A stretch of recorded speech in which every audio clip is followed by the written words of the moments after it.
the March 26, 2025 CCDA full board meeting. And Presley, would you please start with the housekeeping? Yes, thank you, Vice Chair Commissioner Hallway. This full commission meeting will be on Zoom via teleconference and at the Westin San Francisco Airport Hotel in the Aspen Room, located at 1 Old Bay Shore Highway in Millbrae, California, 9403. Virtual attendees are in compliance with the Bagley-Keene Open Meeting Act. Please remember to specify the following. If a state body member attends a meeting via teleconference from a remote location, they must disclose any other individuals 18 years or older present in the room, as well as the relationship with them. The visual appearance of a member of the state body on camera may cease only when the appearance would be technologically impracticable. Public comment on matters not on the agenda is taken at the beginning of the meeting. Public comment on matters on the agenda will be heard as the commission takes up agenda items for discussion. Public comments are limited to 3 minutes. Speakers who utilize translators to make public comment will be allotted no more than 6 minutes unless they utilize simultaneous translation equipment. CCDA is precluded from discussing matters not on the agenda. However, CCDA members may ask questions for clarification purposes. This meeting is being captioned and recorded. To assist in this effort, please state your first and last name each time you speak and speak loud and clear. The StreamText live captioning link has been included in the chat for your use, and staff can provide the link when asked. Public participants can use the raise hand function to alert the committee of when they would like to speak, and we will also give an opportunity for public members who have called into the meeting, at which time they can unmute themselves. If you are attending this meeting via teleconference, please press *6 on your keypad to unmute or mute yourself. If you would like to alert CCDA, press *9 to telephonically raise your hand and staff will call on you. To use the raise hand function, please follow these steps. Using Zoom via web browser, first, click on the icon labeled Reactions in the toolbar on the bottom center of your screen. 2, after clicking Reactions, a new window will show on your screen. At the bottom right of the screen, there will be a button labeled Raise Hand. Using Zoom via mobile device, click on the 3 sideways dots labeled More. The More option is in the toolbar on the bottom right corner of the screen. After clicking More, a new window will pop up at the bottom of your screen. Press Raise Hand. Please remember to mute yourself if you're not speaking in order to reduce noise. If you are having technical issues throughout the meeting and need assistance, please use the chat function to alert CCDA staff or email ccda@dgs.ca.gov. If you're unable to utilize the chat function to alert CCDA staff, please unmute yourself and request for permission to speak. If there are technical issues that impact the proceeding of the meeting, the body will take the following procedures. 1, SACOM and Reassure will communicate to all participants that technical issues have occurred and CCDA staff is working to resolve them. Backup communication with alternative messaging to all participants, mass email communication from the CCDA staff, or our email ccda@dgs.ca.gov. We will attempt to do a technical reboot. Our staff will attempt to resolve the technical issues. We will adjourn the meeting if technical issues persist and compromise the meeting's purpose. The meeting will be adjourned and may be rescheduled if necessary. With that, I will pass it back to you. Okay, thank you, Presley. If you would, I'd like to, we need to call the meeting to order, which basically I've done, but we do need to do roll call. So would you please do roll call of the members present and virtual? Yes, I will begin with roll call. Commissioner Christopher Downey. Commissioner Brian Holloway. Present. Commissioner Drake Dillard. Present. Commissioner Jacqueline Jackson. Present. Commissioner Ashley Leon Vasquez. Present. Commissioner Scott Lillibridge. Present. Commissioner Dr. Luciana Profasa. Present. Commissioner Hector Ramirez. Present. Commissioner Sarah Ann Shapiro. Present. Commissioner Ida Clair. Present. Commissioner Ben Conway. Present, and I'm on my cell phone this morning, so I apologize. I'm having technical difficulties with the video. No worries. Thank you. And with that, I will pass it back to you. We do have quorum. Great. Thank you very much. Okay, now we will do the Pledge of Allegiance. And so please rise and join me in the pledge. And for those of you who can't see it, the flag is right here. It's in the middle of the room next to April. I pledge allegiance to the flag of the United States of America and to the republic for which it stands, one nation, under God, indivisible, with liberty and justice for all. Thank you. Okay, now it is time for any of the public members who are with us today. We don't have anybody in person yet, but if you are a public member and attending virtually, please let us know who you are. There appears to be no indication, Commissioner Hall. None? Okay. All right. If there's any other comments, then let's move on to item number 2, which is approval of the October 23rd, 2024 meeting minutes. Hopefully everybody's had a chance to review those. Are there any additions or corrections to the minutes? Anyone, any other commissioners here? None? Any commissioners attending virtually? Any changes to the minutes? Anyone in the public, either in person or online? Any changes to the minutes? There appears to be no Hearing none. indication. All right, then, the chair would appreciate a motion and a second to approve. Commissioner Shapiro, I move acceptance. Commissioner Jacqueline Jackson seconds. All right, thank you both very much. Any additional comments on this matter? Do we do the roll call or can we do we have to do a roll call. Okay, please do a roll call.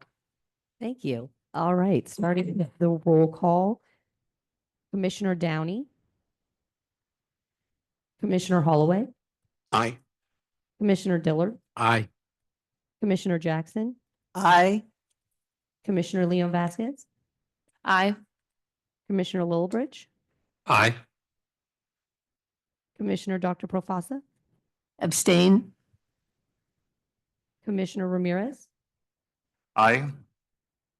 Commissioner Shapiro. Aye. Okay, and with that, the motion carries. I will pass it back to you. Terrific. Thank you very much. Okay, let's move on to item number 3, comments from the public on any matters not on the agenda. And we don't have anybody in the public here. And if I recall, do we still not have anybody from the public virtually? There appears to be no indication in the chat. Okay. Any comments from the commission members? Okay. Any comments from the commissioners virtually? All right. Let's move to item number 4, Bagley-Keene Open Meeting Act, and Executive Director April Dawson-Rollins.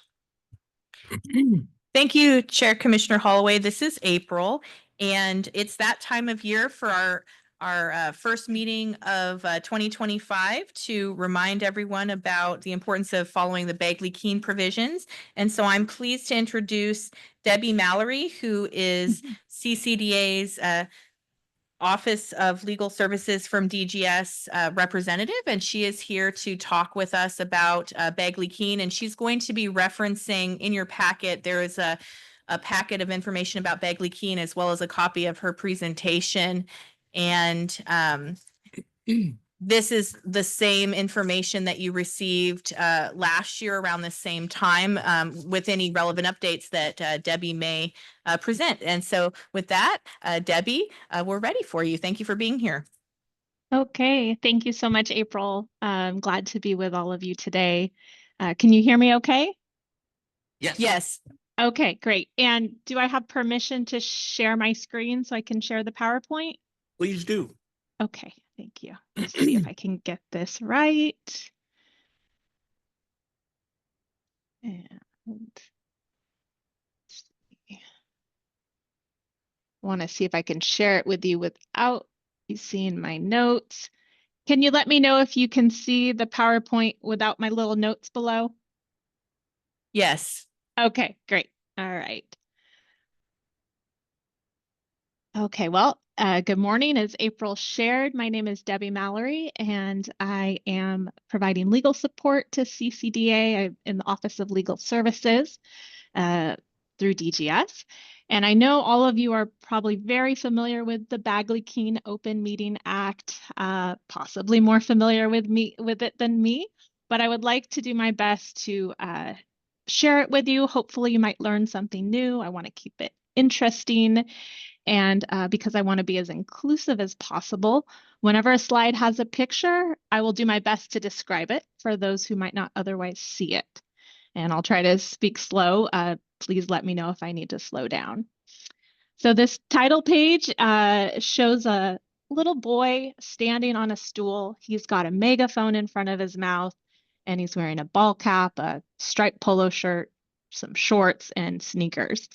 And I thought it was a great example of this idea of participating so everybody can hear, including the public.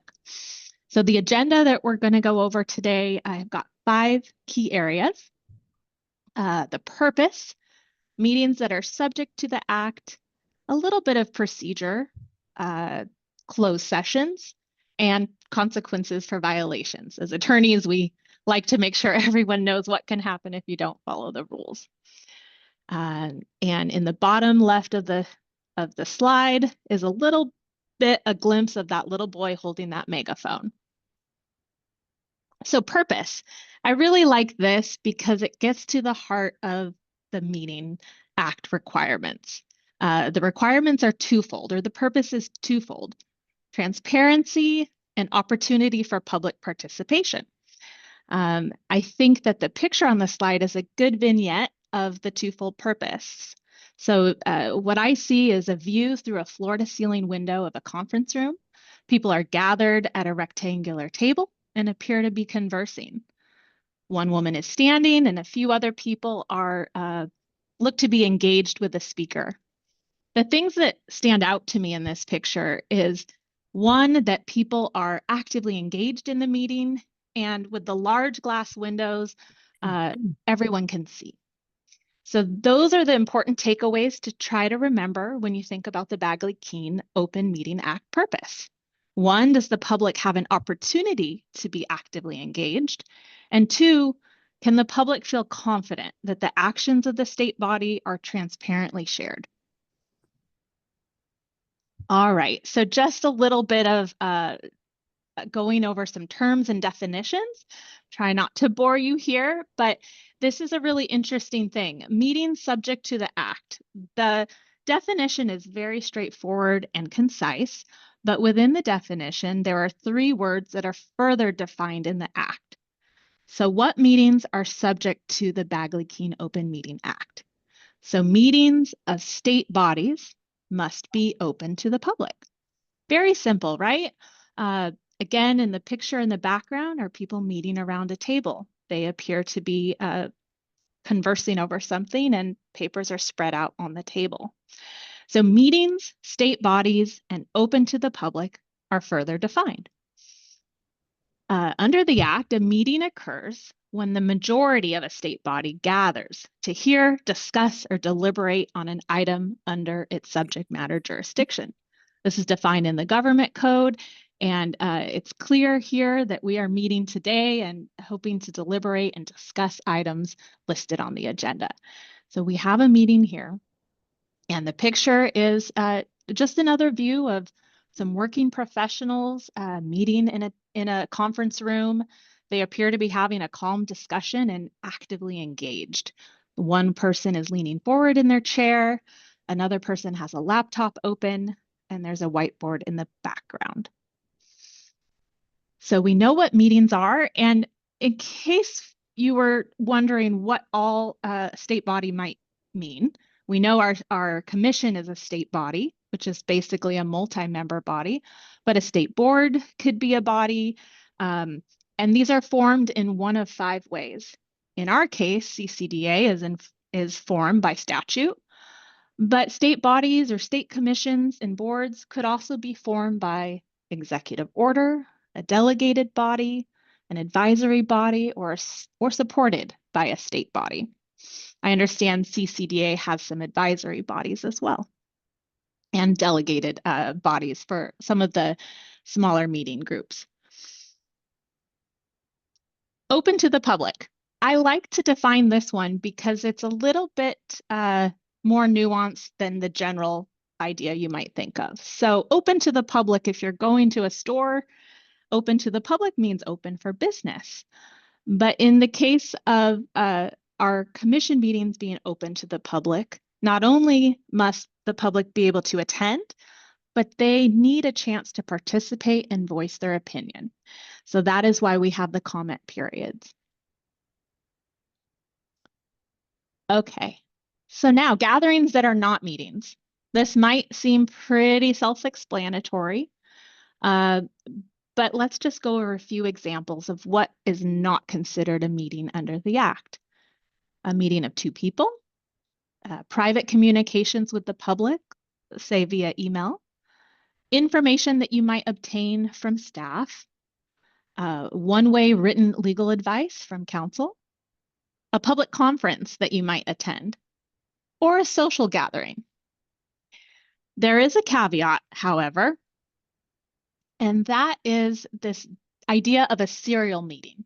Serial meetings are prohibited. It's good to keep in mind that a serial meeting could involve substantive communications that, when taken in whole, involve a majority of the state body. And this communication could be in person or via phone or text message even. It could be direct communication or indirect via a go-between.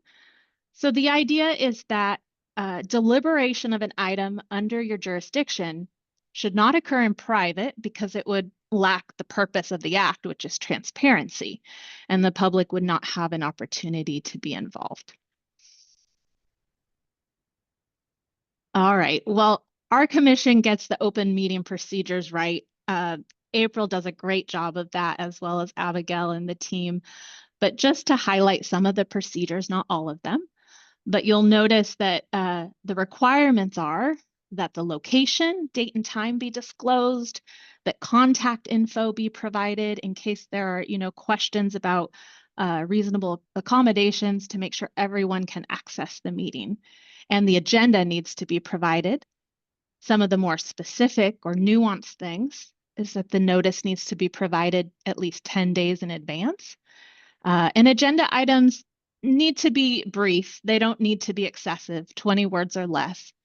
And of course, an individual with a disability can ask for accommodation, and we need to be able to address those for them. The picture here is of a gentleman. He's wearing a navy blue suit with a tie. He's seated in a wheelchair and he's holding a sign. This is just an example, and it reads, "Our next full commission meeting is on Wednesday, March 26, 2025 at 10 a.m. I'll just point out some procedural nuances to certain types of meetings. On occasion, we might need to meet on an emergency basis or call a special meeting due to pending litigation. And then in those cases, the requirements for meeting the notice requirements need to be evaluated and maybe on a case-by-case basis reviewed before that is acted upon. The public has rights as well. Individuals from the public are not actually required to identify themselves, but they may. And of course, the public has an opportunity to comment on each agenda item before it's voted on. And the votes must be publicly reported, so the roll call. In the background is a little glimpse of that same boy holding that megaphone in front of his mouth.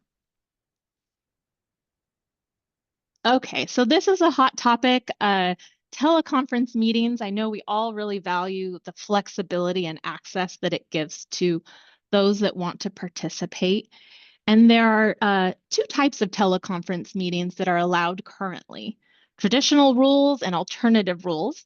And in fact, the alternative teleconference rules were set for hearing yesterday in front of, I believe, the Senate. And I heard that they passed and were let's see, what do I have here? They were returned to the Senate Judiciary Committee. So we are hopeful that the alternative rules that were supposed to sunset next year will be allowed to continue indefinitely.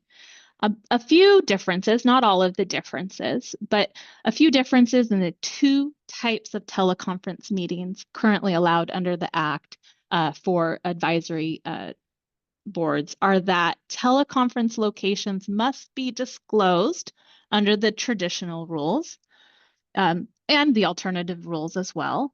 But when it comes to remote attendees or a remote location, that need not be disclosed nor accessible to the public. So for example, I'm not a commission member, but board member, but if I was, I'm appearing remotely. I'm not at your teleconference location. And so I would not be required to disclose my location or make it accessible. Either way, the agenda must be posted. And in the alternative rules, like we have here today, Zoom access instructions and dial-in information must be provided. Participation. Under the traditional rules, the majority must be physically present at the same location. But under the alternative rules, a member that's appearing remotely may, it's italicized, count toward quorum. How they may count toward quorum is, and if that's necessary, is if a couple factors are met. So one, there needs to be a member that has a disability-related need to appear and have given prior notice, and then the commission must vote to approve that remote appearance. A brief reason for the need to appear is to be provided, but protected medical information should not be shared. And if you have more specific questions on the rules or the nuances, I did include a text handout that went over the alternative rules in greater detail. All right, this slide has a picture of a good old-fashioned camera with film, and it's being held by someone with mittened hands in mittens. It's important to remember that your camera must be turned on during public portions of the meeting. And of course, as was mentioned earlier, you would need to disclose anyone in the room that's over the age of 18, again, if you're appearing remotely, and the general nature of the relationship without revealing your protected medical information. Of course, you need to turn your camera off or you're having technical difficulties like was introduced at the beginning of the meeting. That is perfectly fine. You should just announce that. And then, of course, like here, the slideshow is blocking your beautiful face. That is okay as well. All right. Almost done here. Closed sessions are quite interesting. There are a ton of reasons why a closed session might be permitted. I've just listed a few of them on the screen.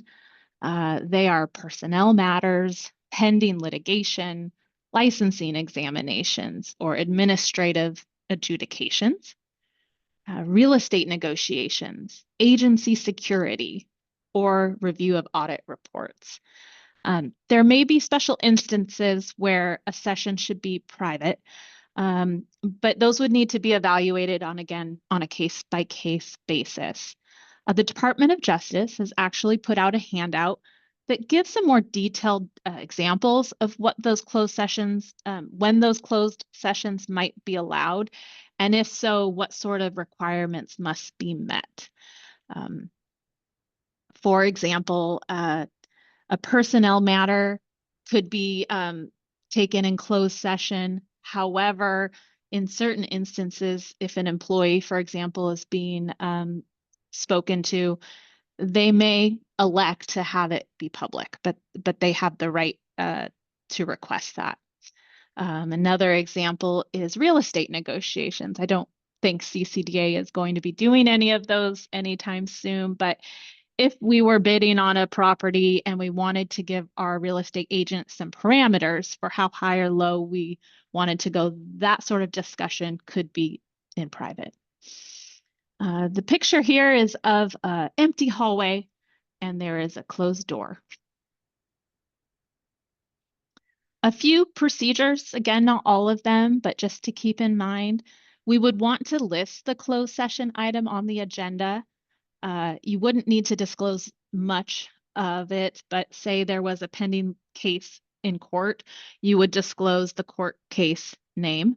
And you wouldn't need to discuss anything more detailed than that, but just a brief description. So the public had some sort of indication as to why the session was closed.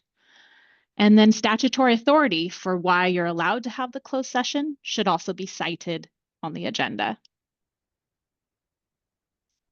Okay, we've come to the last topic that I wanted to just briefly touch on. It's a good reminder of, we started with the purpose, which is why it should keep us excited about complying with the act. But this is just a little, oof, I got to stay on target because I don't want to experience these consequences or have the board, the commission experience these consequences. So consequences for violations.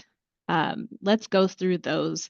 There is a picture of these grand marble pillars and some stairs leading up to them that are also looks like to be marble. So criminal penalties. I have here a picture of some cartoon characters to keep it a little light. They're meeting in a semicircle and seem to be discussing something. Almost looks like there's an attorney on one end because he's in a suit and two others that are more casually dressed. But just so you are aware, any state body member who deprives the public of information intentionally, they know they shouldn't, could be found guilty of a misdemeanor. So it's something just to keep into consideration and take seriously. Civil remedies do exist, so you can seek judicial action by the court, any interested party really that believes the act has been violated. And that could include declaratory relief, the judge making an order and determining what should have occurred, what can occur. This slide has a picture of someone holding a gavel, like a judge might, to bring the order in a courtroom. So judicial intervention can be sought if someone believes the act has been violated. And last but not least, attorney fees. A state body could be held responsible for a successful plaintiff's reasonable attorney fees and costs. It's important to note public officers and employees are exempt from personal liability, so you wouldn't have this fall on you monetarily, but the CCDA as a whole could be obligated to pay those fees. And lastly, the picture here is a long bookcase.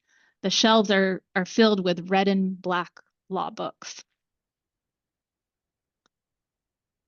And if there are any questions and anyone wants to throw those at me, I can't promise that I will have the answer off the top of my head, but I will write it down if I don't and get back to you.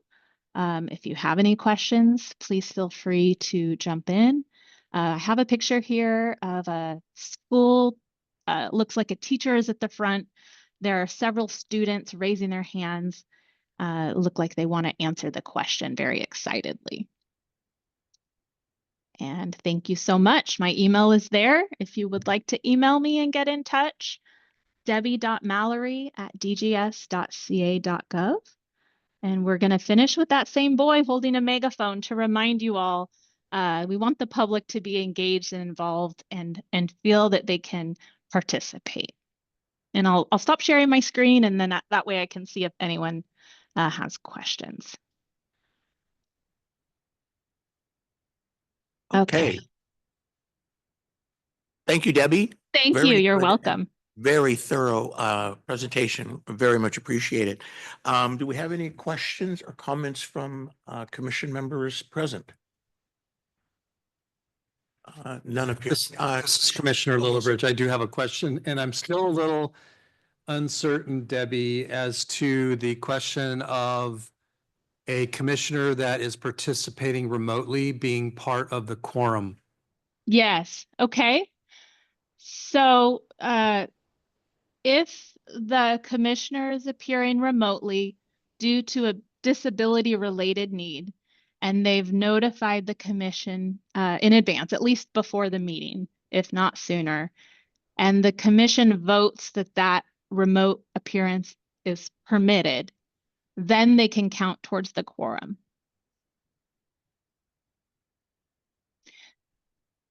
Okay. Okay.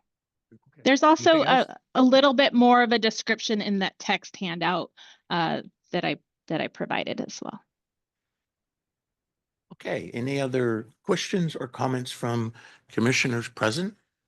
None appearing. Any commissioners virtually? Any questions? None appearing. And do we have anybody from the public online yet? There are people on the public, but there's no indication in the chat. Okay, all right. Then we won't ask them if they have any comments or questions. Okay, let's see. If there's no other comments on this matter or any other questions of Debbie, then we will move on to agenda item number 5, which is commission tributes. And our executive director. It's up. Thank you, Chair Commissioner Holloway. This is April, and some of you will recall that at our October meeting, we chose to honor Commissioner Dillard for his work in the community, particularly his efforts to advance equity within the architecture profession, as well as making sure that plans and community spaces are open to everyone. And we highlighted his work on Destination Crenshaw. And the staff worked really hard on a video that we were not able to play at that time. And so we would like to play the video for you as a continuation of that agenda item. And so I am going to ask the team to load that video. Thank you. It should be noted that I have not seen the video. He has not, and he did not approve the content. So we're just getting that ready for one moment. Met my wife dance. I'm an avid salsa dancer, and I met my wife salsa dancing, and we continue to dance to this day. And it's something I enjoy. It's an activity that bring people together, not just as a couple, but as a number. Hello, my name is Drake Dillard. I'm an architect, and I've been a commissioner for 3 years now. Dancing. Met my wife dance. I'm an avid salsa dancer, and I met my wife salsa dancing, and we continue to dance to this day. And it's something I enjoy. It's an activity that bring people together, not just as a couple, but as a group of people, and it also allow one to be more exposed to different cultures. Salsa is something that's international. No matter where you go around the world, there's always salsa dancing. So it's a very inclusive type of activity that my occupation is, I'm an architect, and I became an architect some time ago. As a student, I was looking at becoming an artist. My father was an artist. So like most young people, they want to be like their parents. And my journey to become an artist took me to becoming an architect. Being an architect was allowing me to be creative, to design, but also have some boundaries in which to design with. What made me passionate about my profession as an architect is serving our community. I'm originally from Chicago, South Side of Chicago, and an architect to me allows one the ability to have an impact on the environment, design of housing, and the community at large. And that was something that stuck with me until at the beginning as well as to this day. It's very important to me. I have worked on projects around the world, but today my favorite project is a project I've been working on for the past 5 years. And it's a project called Destination Crenshaw. Destination Crenshaw is a project that was brought to Purpose and Will, the firm that I worked for at the time, 5 years ago. It was a project that was brought about because of a metro line going down Crenshaw Boulevard. The community felt this metro line would be a negative factor for the community, and the councilman, Marquise Harris Dawson, wanted to do something that could make it positive. He hired us to help him with this endeavor, and we created an advisory council made up of members from the community, and he had town hall meetings and different groups from the community had input into this project. And we came up with this idea of creating pocket parks, roughly about 8 pocket parks along Crenshaw, along the metro line, that would represent areas where the community can come out and enjoy fresh air. They can enjoy art, sculpture, and also learn some history about the community in which they live. Each pocket park has a certain theme. These themes were created by this advisory council from members from the community. Our most important pocket park is called Sankofa Park. It's a park made up of a ramp that ramps up, and you can look down in the middle of the park. It has 3 or 4 sculpture pieces made from artists from the community, and it's our flagship, so to speak. I think from a commissioner point of view, this park is very important because it, again, allows the community to come into it, but the ramp also allows for handicap accessibility for anyone who want to experience this park as well. You ramp up and then you ramp down. And again, very, very open, free park that can be used by anyone, whether you want to celebrate something or you want to protest something. It's for the community. This project does not have any buildings per se. So as an architect, you think, why would an architect work on this project? But it was so important to have this community involvement, as well as this project has a landscape architect involved as well, MLA. It's basically landscape that's from California, but also we have included some landscape components that are from Africa as well.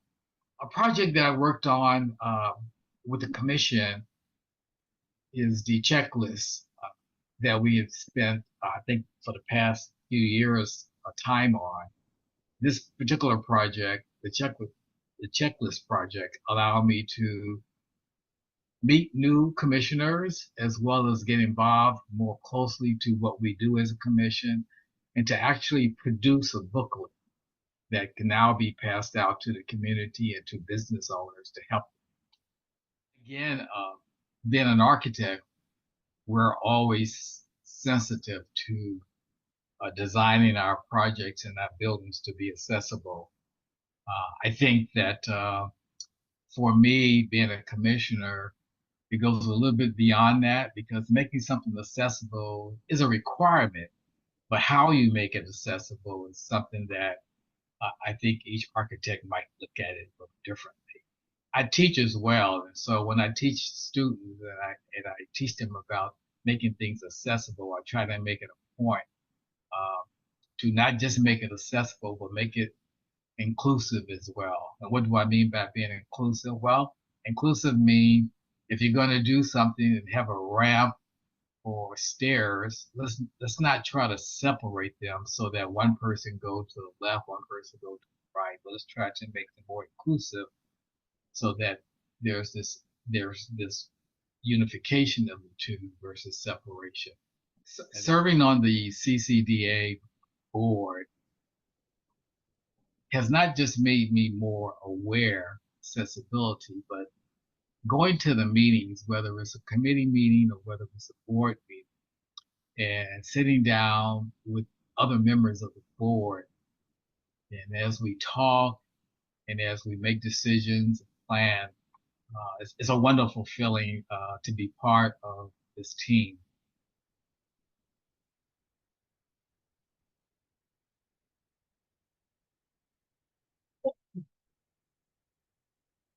If you don't mind, Mr. Chairman, I think I learned some things from that. So obviously the community and CCDA is blessed to have you with us. So thank you for your time and your service and your dedication.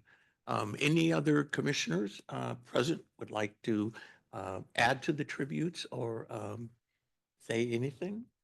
Have any other comments? Commissioner Ramirez. Yeah, so this is Commissioner Ramirez from Los Angeles County as well.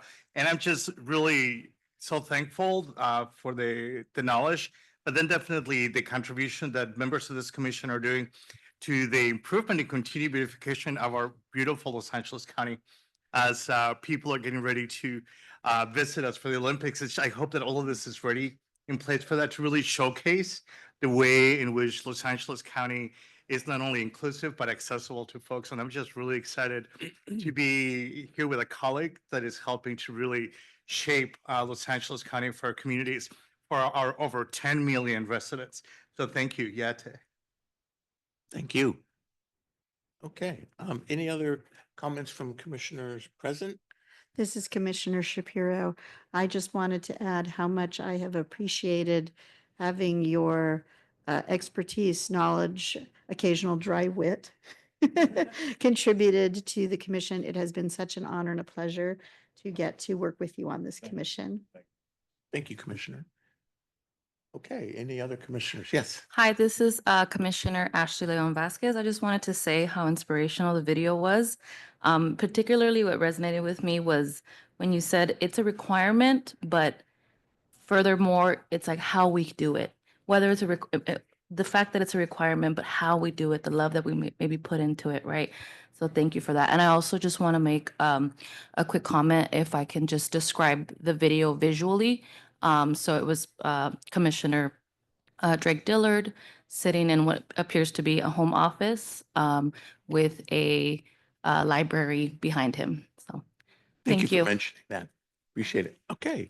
Yes. And this is Commissioner Prafazza.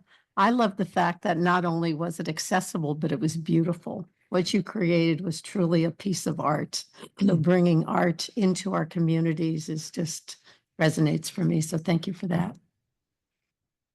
This is Commissioner Lillibridge, and I'm loving these tributes that we're doing because we get to know a little bit more about our fellow commissioners. And since you are a teacher, I'd be interested in learning more about salsa dancing. Okay. Maybe with a demonstration. Oh, yeah. Okay. Yes, please. Yes. Be careful what you ask for. I really enjoyed the video, and I really enjoyed the part where you stated that these different sites that you did, the accessibility entrance is the same as for the non-accessible, for people that they're not, normally we have to go someplace else. And I'm looking forward to going to Los Angeles. I'm going to get there before our next meeting just to be able to go to those 7 sites. Thank you for your creativity. Yes. Thank you. Thank you.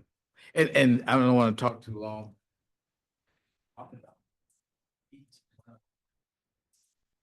Each one of the pocket parks is we want to use it as an educational tool. So therefore, your phone will be your key to each park. So there's lessons to learn and opportunity to teach you about the history through your phone.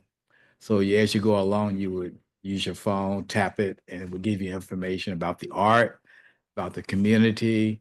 So I learned so much just being part of this myself about the history of the community. I didn't know before. It was very informing.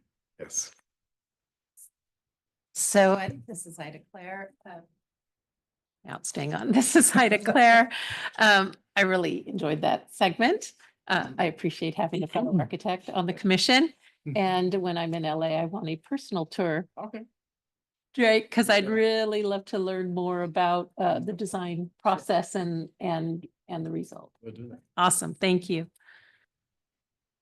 Okay, thank you. I think we've, thank you all the commissioners present for your comments and tributes.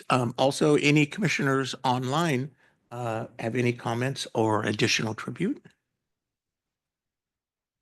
There appears to be no indication in the chat. Okay, all right. And thank you to April and the team for putting that together. It was really, really well done. Thank you. Okay, if there's no, are there any other comments on this matter? Then we will go to item number 6 CCDA projects and meetings. I do have Yes. one more comment. Is it possible that that video with the permission of Commissioner Drake could be on our website Excellent point. so that our community can view it? So wonderfully done. This is April. Yes, the tributes that we do each year, they're going to be on our website, and we'll make sure they're accessible when we post them as well. Yes. Great. Thank you for doing that. Okay, CCDA projects and meetings, Executive Director. You didn't say my name. It threw me off. You didn't say my name. Hi, this is April. Thank you, Chair Commissioner Holloway. I'm going to now discuss the projects and meetings that do not have their own dedicated agenda item. And I'm first going to talk a little bit about our website toolkit. Our website toolkit, the staff draft is now being circulated amongst some state bodies and community, not state bodies, state organizations and community partners, just to make sure that they that we considered all of this, the stakeholder engagement with that. And I'm sorry, I have to turn off, there's a little bit of feedback. So I'm wondering if we can, because I'm hearing myself talk as I apologize. Thank you. So our website toolkit is currently with a few state agencies and community partners who are reviewing the draft, and it will be presented at a future meeting. And also the Division of the State Architect, it has kindly offered to assist us with updating our construction one-pager for code changes, since it's been a couple of years since we've looked at that one-pager. And also our accessible parking campaign is going to need some revisions. And so because of that, we'll be working with the Division of the State Architect as well as other partners, and as well as bringing in our checklist committee to make sure over the coming year that we look at the accessible parking campaign and the areas that need revisions. And also Commissioner Holloway shared with staff a couple of his ideas that we'll bring to the checklist committee as well. So we got those. And we'll make sure it's an open process at our checklist committee meeting and our full commission meetings.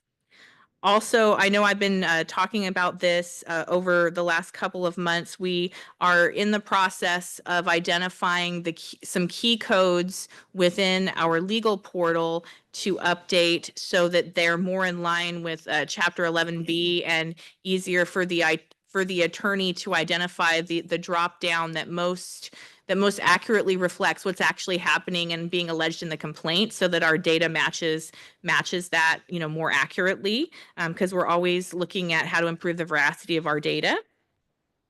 All of you have a copy of, all of you present today, I should say, have a copy of the 2023 annual report. And if you would like more for your stakeholders, you could talk with staff and we can send you more physical copies. We could also send you the PDFs. The PDFs can also be found on our website. They are also being translated into multiple languages, and you can also request alternative formats if you need them. And our 2024 annual report, our staff draft was just submitted last week to our deputy, and then it's going to go up the DGS chain and be reviewed by the Office of Public Affairs, as well as the Office of Legal Services and the Executive Office and the Office of the Legislative Office as well. And then it will be released to the state legislature and to all of our partners. And so if you have any questions about the 2023 report data or the upcoming 2024 report, happy to answer that. I also want to spend a little bit of time talking about where we're at with our strategic plan. our strategic plan, our 5-year strategic plan that we had been currently operating under expired on December 31st, 2024. And so a little over a year ago, about 15 months ago, I submitted a contract request per the executive committee's direction to hire a consultant who would lead us through a 1-year strategic plan development for our next 3 to 5 year strategic plan. And the executive committee gave me some parameters that I added to the scope of work, and that made its way through the DGS contracting process. At our last executive committee meeting, I shared that we were currently about ready to go through the bidding process. So that bidding process through our, which is handled by the DGS Contracts Unit, or OBAS is the acronym. They identified several questions from potential bidders, which led to another revision of the scope of work. So we made that revision, and as of Monday, the second round of bidding closed, and there were some interested parties that bid. And as soon as the contract analyst finishes their review of those bids, they will let me know who the winner of the bid is. And the goal is to have that person introduce themselves for the first time at the Education and Outreach Committee meeting. That's the next meeting of the commission that will happen after that person is hired. And per the scope of work, that person will lead a strategic planning session at each of our full commission meetings, as well as of the remaining ones of the year, as well as our education and outreach, our legislative, and our checklist. And they will also work with staff to create 1 to 2 stakeholder engagement meetings.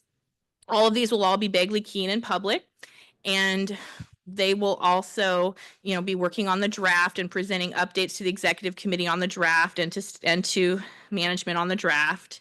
As a way to keep the momentum going, given that it can take time for the consultant to come on board, our operations manager and I assembled a small, what we're calling the design team, which consisted of a few stakeholders who've been engaged with CCDA for a long time, and we held an informal SWOT analysis, which we're going to give to the consultant once they're hired, just to give them a jump start on what some people are thinking. And that design team will also be a valuable part of the process. It was important for the executive committee that there be a lot of stakeholder engagement at all different levels. And so we're going to be making sure that all of this is open and transparent, and that the consultant is able to really capture how we see ourselves in the next 3 to 5 years, how we want to live our values in the community, whether or not some of the things that we've been working on before still applies, how our mission is living in today's world. So I'm really looking forward to working with you all on that. And so at the next full commission meeting, I will make sure to give an update, and that person will be here talking to you all. They'll be at the Education and Outreach Committee meeting, and then the subsequent meetings, and then they'll be at the next executive committee meeting, as well as giving a presentation to the full and engaging with the public there too. And with that, I honor any questions you may have.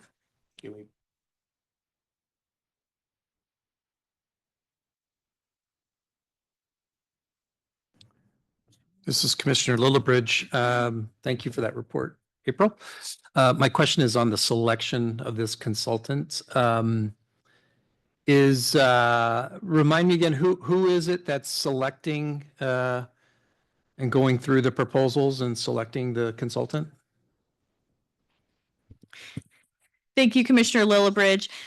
So it is going to be through the contracts office, which is called OBAS, through the contracting unit at DGS. They're going through the Small Business Administration rules. When we first looked to procure this, we tried to go the route of doing a committee consisting of stakeholders and commission members and staff, and doing a rubric.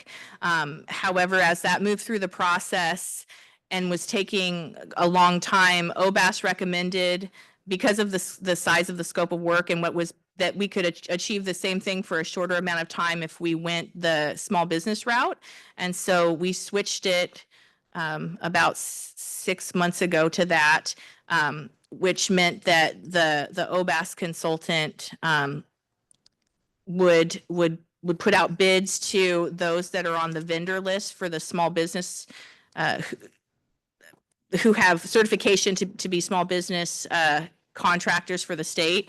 And then they put out an email with the copy of the scope of work, and then they answered them. And then the OBAS consultant is the person that actually ultimately selects. And I believe that there's a lot of different factors, including having to do with, the lower bid and such. And so, but after that person is identified, they send an email to me and tell me who that person is. And then if there's any concerns, of course, we can share that at that time. So that's kind of how that process is working behind the scenes. This is Commissioner Lillibridge, and thank you for that answer. I guess my two-part question was going to be then, is OBASC actually considering qualifications first and then negotiating a fee? Or was it, to be quite simply, is it basically low fee, wins the contract? So they have to meet all of the provisions in the scope of work. And I believe we said that they have to have at least 10 years of experience. They have to have stakeholder engagement experience, as well as experience working with people with disabilities and people from all different kinds of communities, and that we really wanted to ensure that they had a community lens, and have done this kind of work before and have had at least 10 years experience being in business doing this type of work. So they have to, at least, it's not just, turn in a piece of paper and if you give the lowest bid, they have to actually meet the standards of the scope of work as well. Thank you. Okay, just to clarify. Sorry, third part. You're adding parts to this question. Yeah, and I'm sorry to belabor this just because I kind of live in that world a little bit, but what was fee included in there, what I would call a statement of qualifications, or were they selected based upon their qualifications and then they negotiated the fee? So my understanding, and I can get clarification, is that they have a scope of work as well as a cost sheet as part of the proposal, and then they submit a proposal. They had to write an up to 10-page proposal where they addressed how they would achieve the scope of work. And then they also submit a cost sheet. And what I've been told is that they look at both, and they have to at least meet the qualifications before they look at the cost sheet, and then they determine about the lower bid after they do that. So it's a combination. Thank you. Thank you. Yeah, definitely. April's got good hands on this. Definitely. Okay. Commissioner Profazza, I'd like to Yes, please. ask a couple of questions about this as well. One is, will whoever is selected to run the strategic plan have specific background and knowledge around disability community issues? That's part of the question. And the other part is, when we talk about stakeholder meetings, one or two of those, do we have a sense as to how they're going to make certain that the entire community is accessed? Thank you, Commissioner Dr. Profazza. For your first question, we made sure that when we were talking with OBAS, as well as putting in the scope of work, we specifically called out that we wanted them to have disability experience working with different disability communities, plural, as well as other community groups. And we also, for your second question, what I'm envisioning is that it would be very similar to our listing forms, except that they would be, Bagley-Keene and public, not just something we sponsor, but also like part of an actual meeting. And so that the Open Meeting Act is followed. And part of the reason we wanted to make sure the consultant would come to each of our meetings is so that the executive committee and the full commission and our stakeholders can tell the consultant as this goes along that it's an iterative process, that the meeting meetings of the consultant on that would be noticed on the agenda would be kind of a combination of, you know, how's the process going, as well as let's also use this as an opportunity to actually do the discussion. So you'll have a chance to share how you think this should go. So I guess that's my way of saying that this doesn't have to be ready baked and just April rubber stamps it. It could be like, oh, okay, we're getting ready to have this engagement meeting. How do you all think this should go? And you'll be able to help direct that. Great. Thank you so much. Thank you, April. Okay, any other questions on this item? Anybody, both commissioners present and commissioners online? None appearing. Then do we have anybody from the public online yet? There is no indication. in the Okay, chat. well, let's do this. Let me know when and if we do, and then I won't waste our time inquiring. Okay, got it. Thank you. Good clarification. All right, let's move on to item number 7, which is our executive director's report. April. Thank you, Chair Commissioner Holloway. This is April, and for any new voices in the room, this is the part of the meeting where the executive director, which is me, gives some program and operational highlights, as well as does a high level of our financials. I'm going to be speaking a little bit about our Busting Barriers series a little bit later, so I'll skip that program highlight on your screen and also in your packets, as well as publicly available in the publicly noticed meeting packet is my full report. We currently have 2 vacancies on the commission, both representing the interests of the disability community, and the appointing authorities are the governor and the Senate Rules Committee, respectively. I have been having active conversations with both appointing authorities, and so they are actively looking for those seats to be filled. And in terms of reappointments, Commissioner Jackson and Commissioner Dillard were reappointed by the governor, and they are awaiting Senate confirmation. So congratulations to the 2 of you. Commissioner Leon Vasquez, who is a Speaker of the Assembly appointee, is able to serve, and she's awaiting official reappointment. But I've been in touch with that appointing authority as well. But you're still here, and you're able to continue to serve until it's official. And she's here today in person. Term expirations, I want to thank Commissioner Dr. L. Hessen, whose term expired at the end of 2024, for her years of service to CCDA and her passion and her lens. I also would like to share an exciting staffing update that Abigail Ridge, who was formerly our administrative and legislative analyst, was promoted to operations manager. Yay! We are clapping for her. And I don't want to say the word replaces, because you can't ever replace Phil because he's one of a kind. But Phil, his last meeting with us was last October, and we had a chance to honor him at the meeting. And he left for an exciting opportunity within state service, but I still keep in touch with him, and he wanted me to just say that he wishes Abigail well and knows she's going to do a great job, and also wishes that he could be a part of all the exciting things we're doing, but he's going to be watching as a member of the public. So he wanted me to say that. I also wanted to share that management continues to meet with budgets and contracts monthly, and I am about to present a high level of our Q2 financials. And I won't go through each one, but as a matter of just public transparency, I always list all of the presentations, conferences, and meetings that I attend. And so if you're interested in hearing more about what some of those entailed, I'm happy to share those. Most of these meetings I'm going to be talking about at other parts of the agenda, so you'll know why I was at those places, but always want to be transparent of who I'm speaking with. So now I'm going to go into our financials, and I am training myself to go slower for the interpreter, but I always empower them to interrupt me if they need to for accessibility purposes. And on the screen in a moment, there will be the spreadsheet. I'm not going to go through every line in the spreadsheet. If you have questions about a specific line item, if I don't know the answer, I will ask our budget analyst who prepared this for CCDA to help me answer that at a future meeting if I'm not able to answer it today. So first, I'm going to talk about that these are Q2 financials. So because it takes time for financials to close out and to be posted, it's normal to be 1 to 2 quarters behind when you present at a public meeting.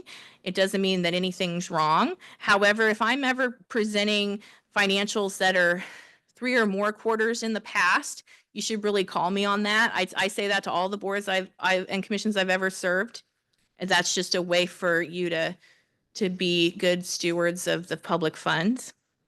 So for personal services, those are things like, how we pay our staff and how we give them benefits and salaries and things like that. Our budget authority,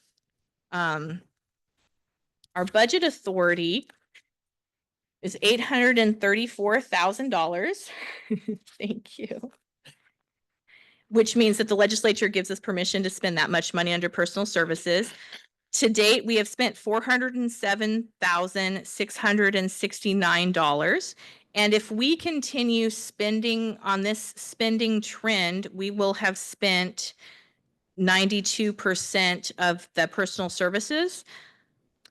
Operating, those are all the things we need to run our commission. Our financials say that our budget authority is $728,000, and to date, as of closing Q2, we've spent $240,180. If we continue on this spending path, we will have spent by the end of the fiscal year 71%. And our total for our operating budget for CCDA is $1,582,000 for our budget authority.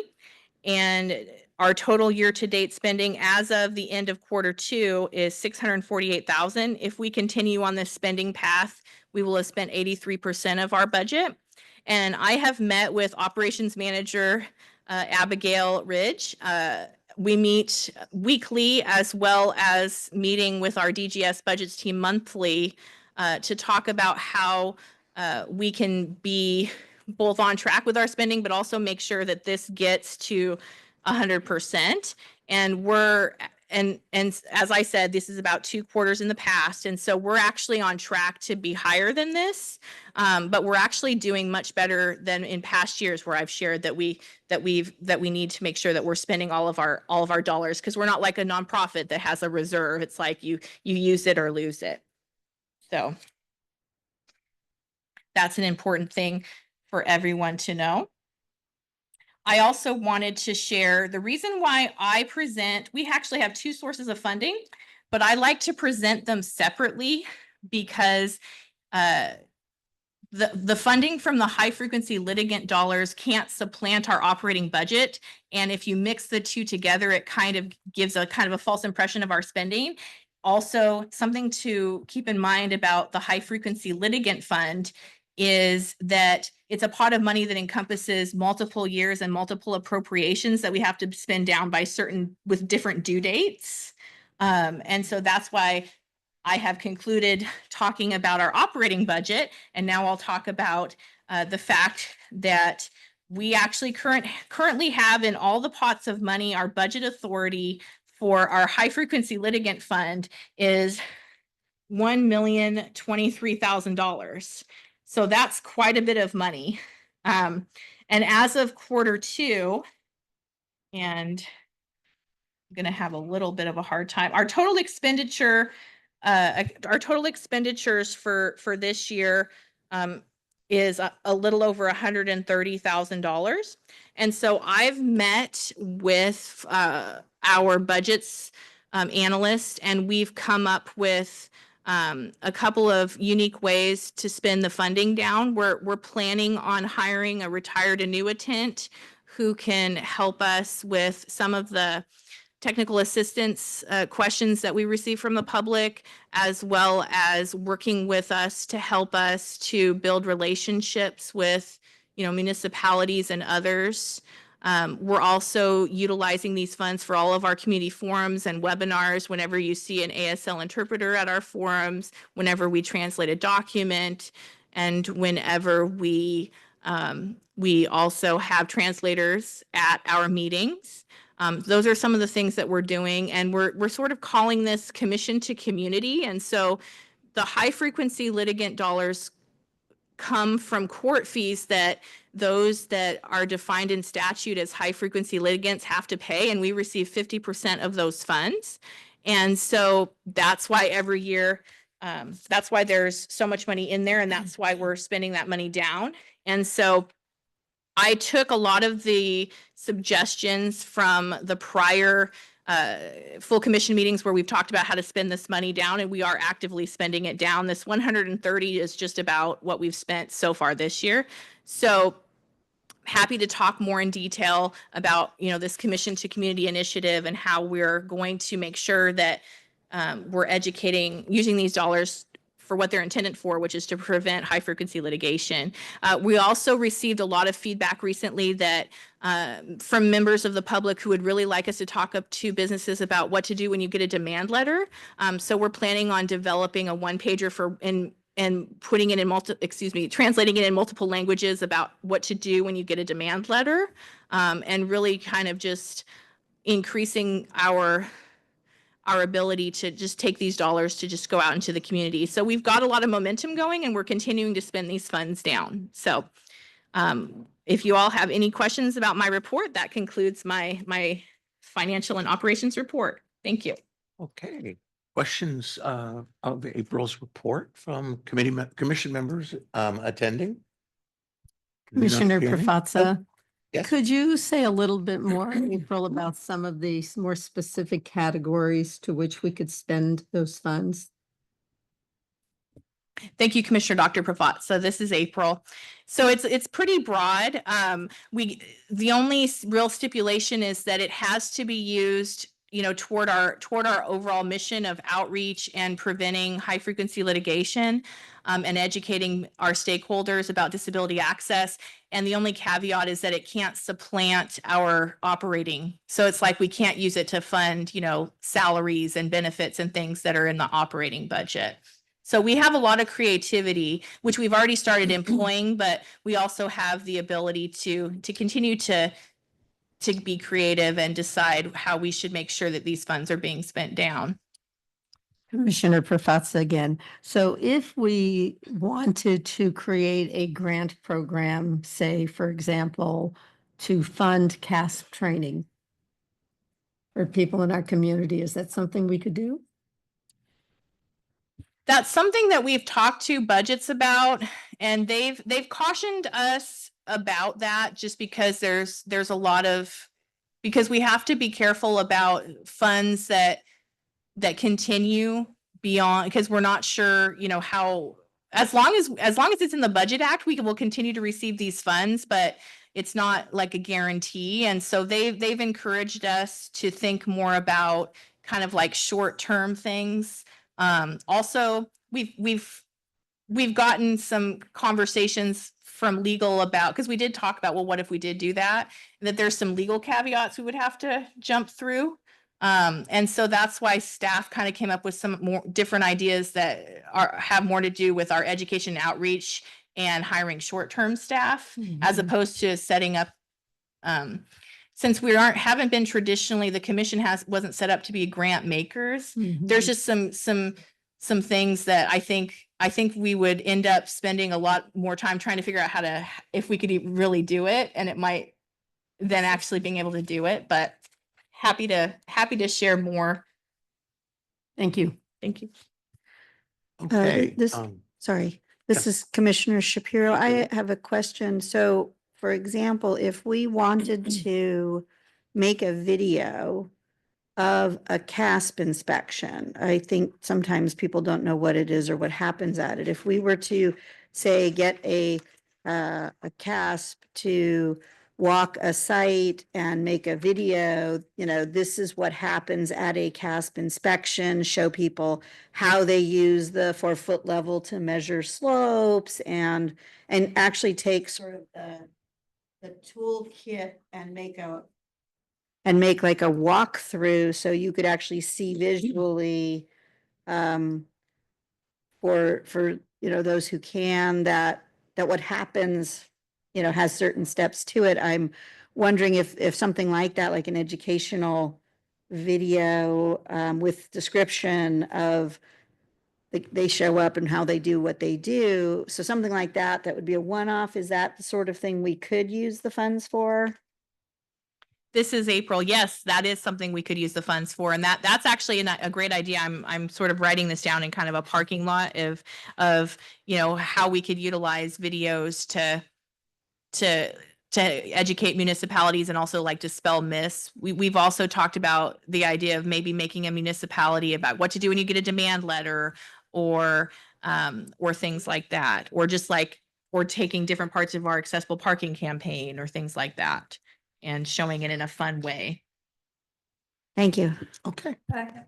Commissioner Profats, again, I think that's a great idea. Commissioner Shapiro, I really like that and like to support that. Okay. Commissioner Claire.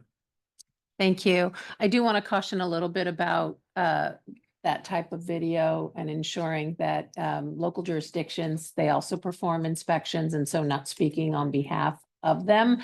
United States Access Board actually frowns on stipulating any kind of variables in the sense of what tools to use, and also construction tolerances, because those aren't published for a reason. And so just to be careful that when we do that, that there's some really strict guidance and parameters. A show is, I mean, how to, I think, is fine as an example, not the example, and also being very careful on that information.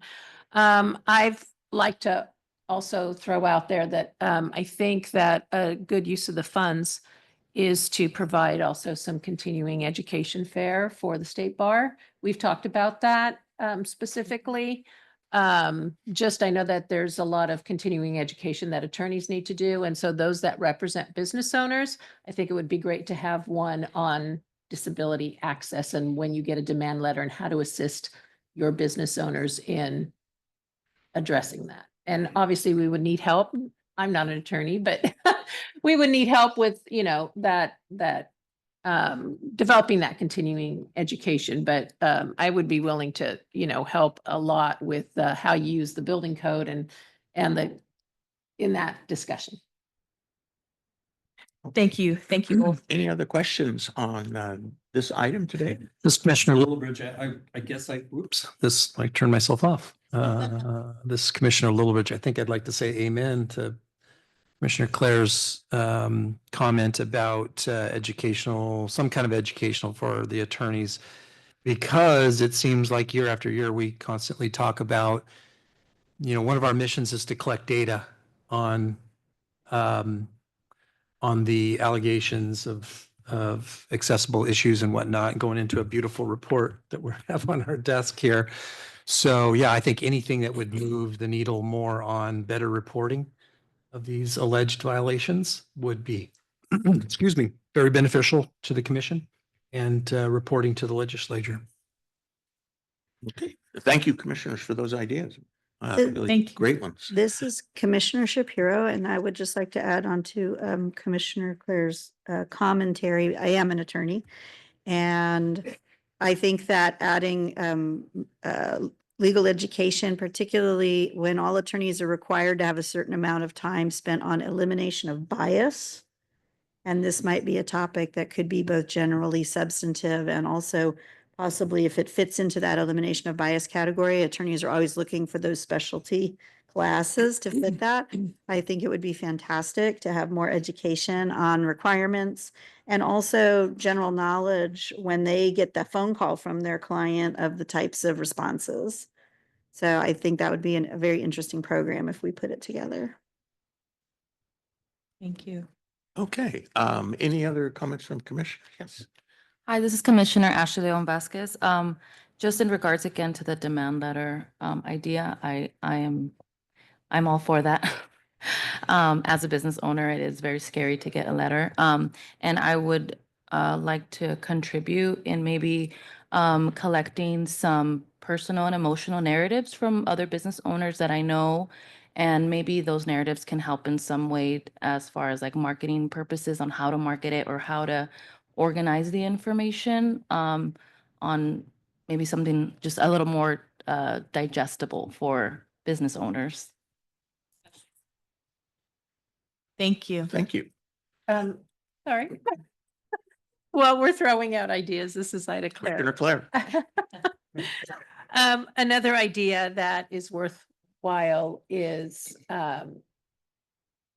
some way to memorialize with business owners to the maintaining compliance part, which includes employee education on, and a lot of that information could be engagement with the disability community, understanding the questions you can ask with service animals, understanding, how to maintain your restrooms free of obstacles, how to maintain your sites free of obstacles, and providing some kind of guidance for employers, how they can train their employees when they're not there on those same issues.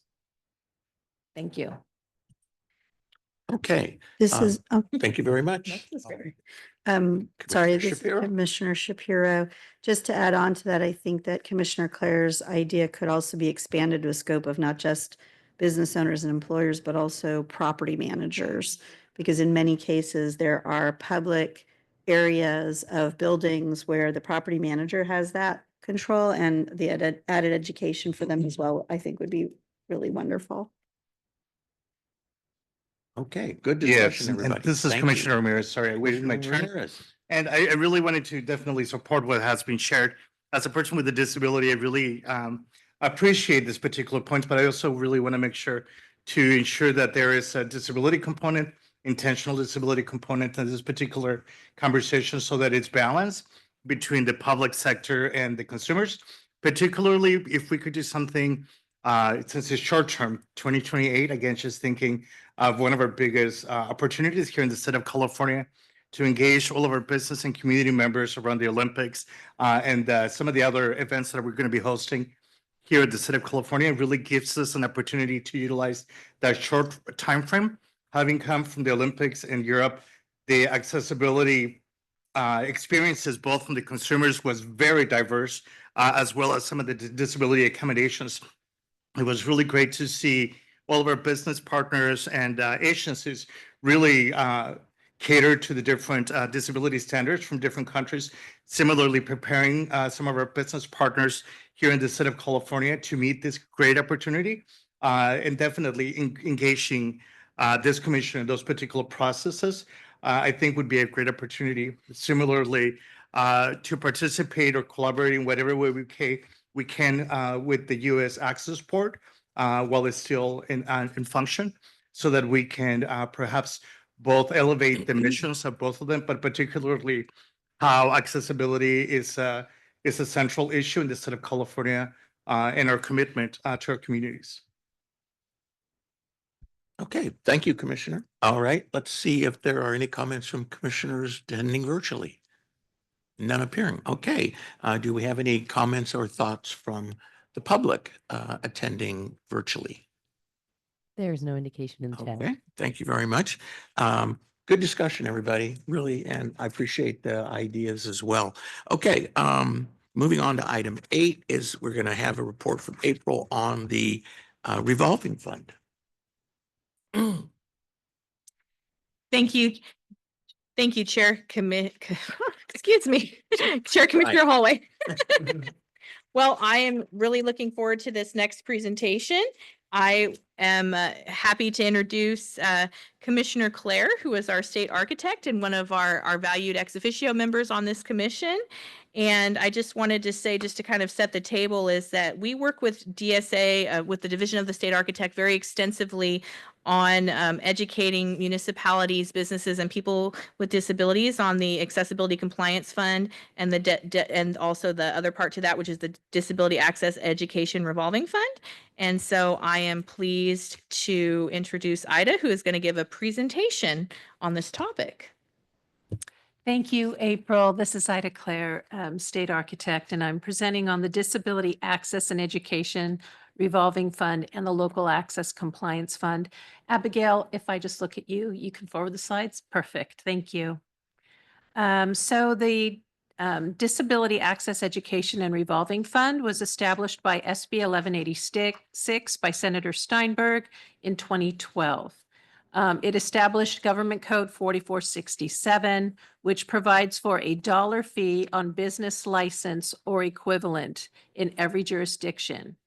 The jurisdiction, whether it's the city, county, or city and county, retains 75% in the local jurisdiction, and 5% can be used for administrative costs.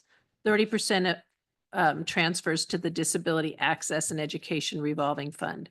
Those numbers have changed today, and I will show you how those numbers have changed, but I wanted to provide this as background on the initial establishment of the fund.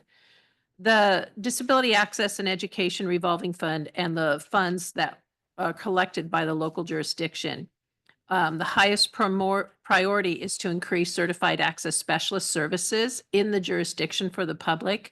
Every jurisdiction in the state of California is required to have at least one certified access specialist. Either they employ them or under retainer that they can be referred to them.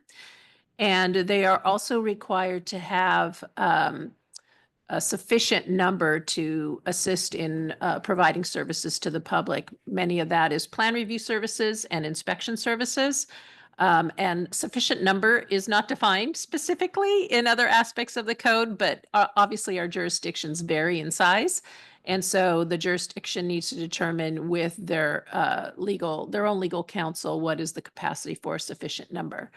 So this fund was intended to assist as the highest priority, ensuring that individuals can get certified within the jurisdiction so that they're there to assist the public.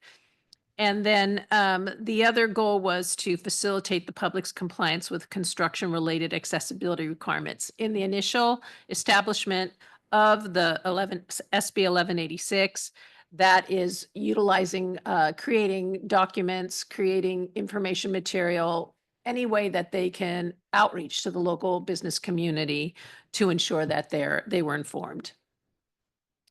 The Disability Access and Education Revolving Fund is specifically the name of the fund that is the state fund that DSA retains for that under SB 1186 original 10%. And DSA manages that fund.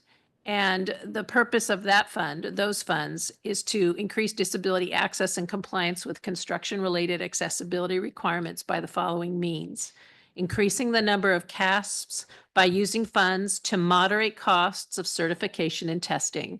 So the CASp program is required to be self-funded. So individuals who pay for the exam actually support the fund. It doesn't receive any funds directly from the government.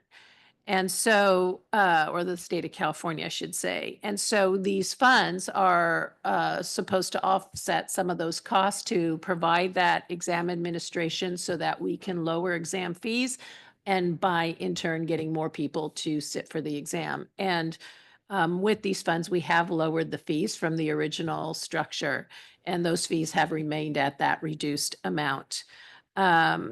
Also maintaining oversight of the CASp program, including adopting best practices, providing continuing education, and performing audit and discipline functions. So when the CASp program was established at DSA, the funds for the exam supported an administrator that administrates the certification process. The SB 1186 funds actually support a technical senior architect to work on all these other efforts that we're doing about best practices, continuing education. And I actually held that role. I was the first CASp technical administrator that was supported by this fund at DSA. And that practice continues, not with me, but with a person, an architect that we have on staff.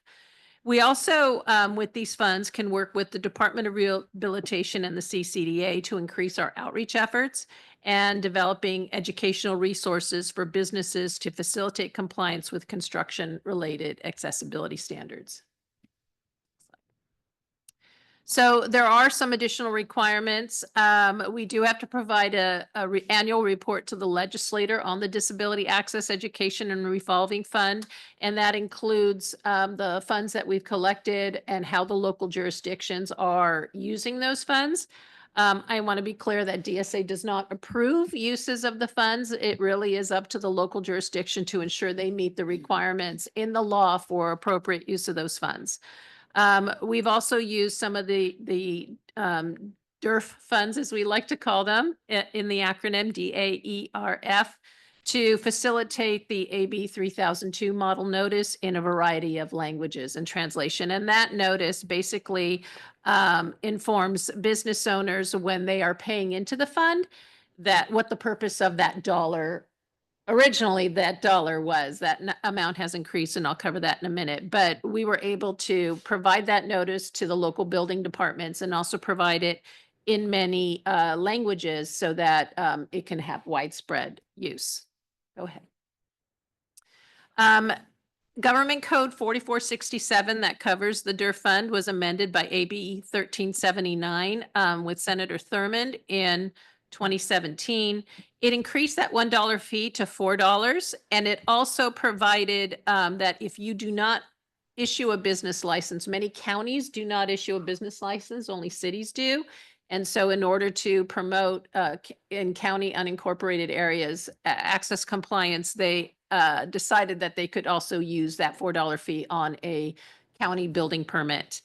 90%, so then the structure was changed, 90%, because the fee increased, 90% is retained by the jurisdiction, 10% comes to DSA for the Disability Access Education Revolving Fund. And it had a sunset provision to refer to the original 70/30 basis and $1 fee in 2024. It named the fund the CASp Certification and Training Fund, but the uses of the fund remained unchanged. And then, of course, because there was benefit to the fund, AB 2164, sponsored by Lee in 2017, further amended Government Code 4467, kept the license fee at $4 on either the business license or building permit, kept the retention of 90%, 10%, removed the sunset provision. So this is the fund stipulation right now. 90% is retained by the local jurisdiction, 10% by DSA on a $4 permit, and renamed the fund the Access Compliance Fund. Permissible use of the fund added providing financial assistance to small businesses for construction of physical accessibility improvements. And in that, when they added that permissible use of the fund, it defined a small business as a business that had employed 50 or fewer employees on average over the past 3 years, as evidenced by wage report forms filed with the Employment Development Department. So here's an analysis or a documentation of the statewide collection of funds. In 2024, about 12 million funds were collected statewide. 10% was sent to the Disability Access Education and Revolving Fund.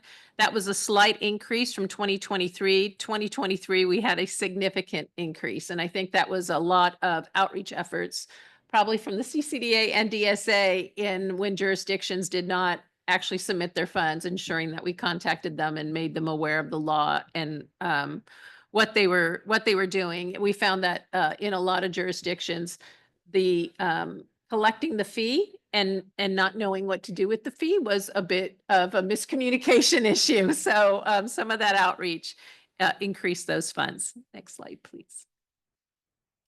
And from DSA's perspective, we've had 128% increase in certified access specialists because those funds at the local level are used to certify individuals. And so we're really proud of that, and that continues to increase annually. Thank you. Here are some of the DSA DERF funded resources. I already mentioned the AB 3002 notice in multiple languages. We also have a CASp property inspection website with a lot of resources on it. Next slide, please. We've created some of these downloadable resources also in multiple languages, addressing a get listed list and why you would want to be included on a list of businesses that have been inspected by a CASp, dispelling the myths of access compliance, And also hiring a CASp and the benefits to hiring a CASp, including the legal benefits. So these funds are available on that CASp property inspection webpage on the DSA website. And then, of course, there's other resources that we've used to fund for CASp. As I mentioned, with our technical assistance, we did create a best practices manual. We have a monthly CASp code discussion group that's attended by over 200 CASPs monthly, sometimes features guests at the national level from like U.S. Access Board. It really is a great place for local jurisdictions who are CASP and also those who are certified to talk about what they see in the field and how to improve certification, but also interpretive guidance on some of those issues. And they can get free continuing education for their certification. We also have a downloadable list on the requirements in the different aspects under the Construction-Related Accessibility Standards Compliance Act and who it applies to and legal benefits. And then we have our DSA Academy, which provides free training for certified access specialists and architects to meet their continuing education requirements. Right now, we have about 5 sessions that are available for free, which if they are taken, every licensure from the source, which is DSA, who writes the state's access code, they can actually meet their 5 continuing education units for free by the source. Also, we have what we call our CASp 101 certification and practice, which itself is 6 units. And it really is comprehensive about what a CASP, becoming a CASP entails and what their responsibilities are. Next slide, please.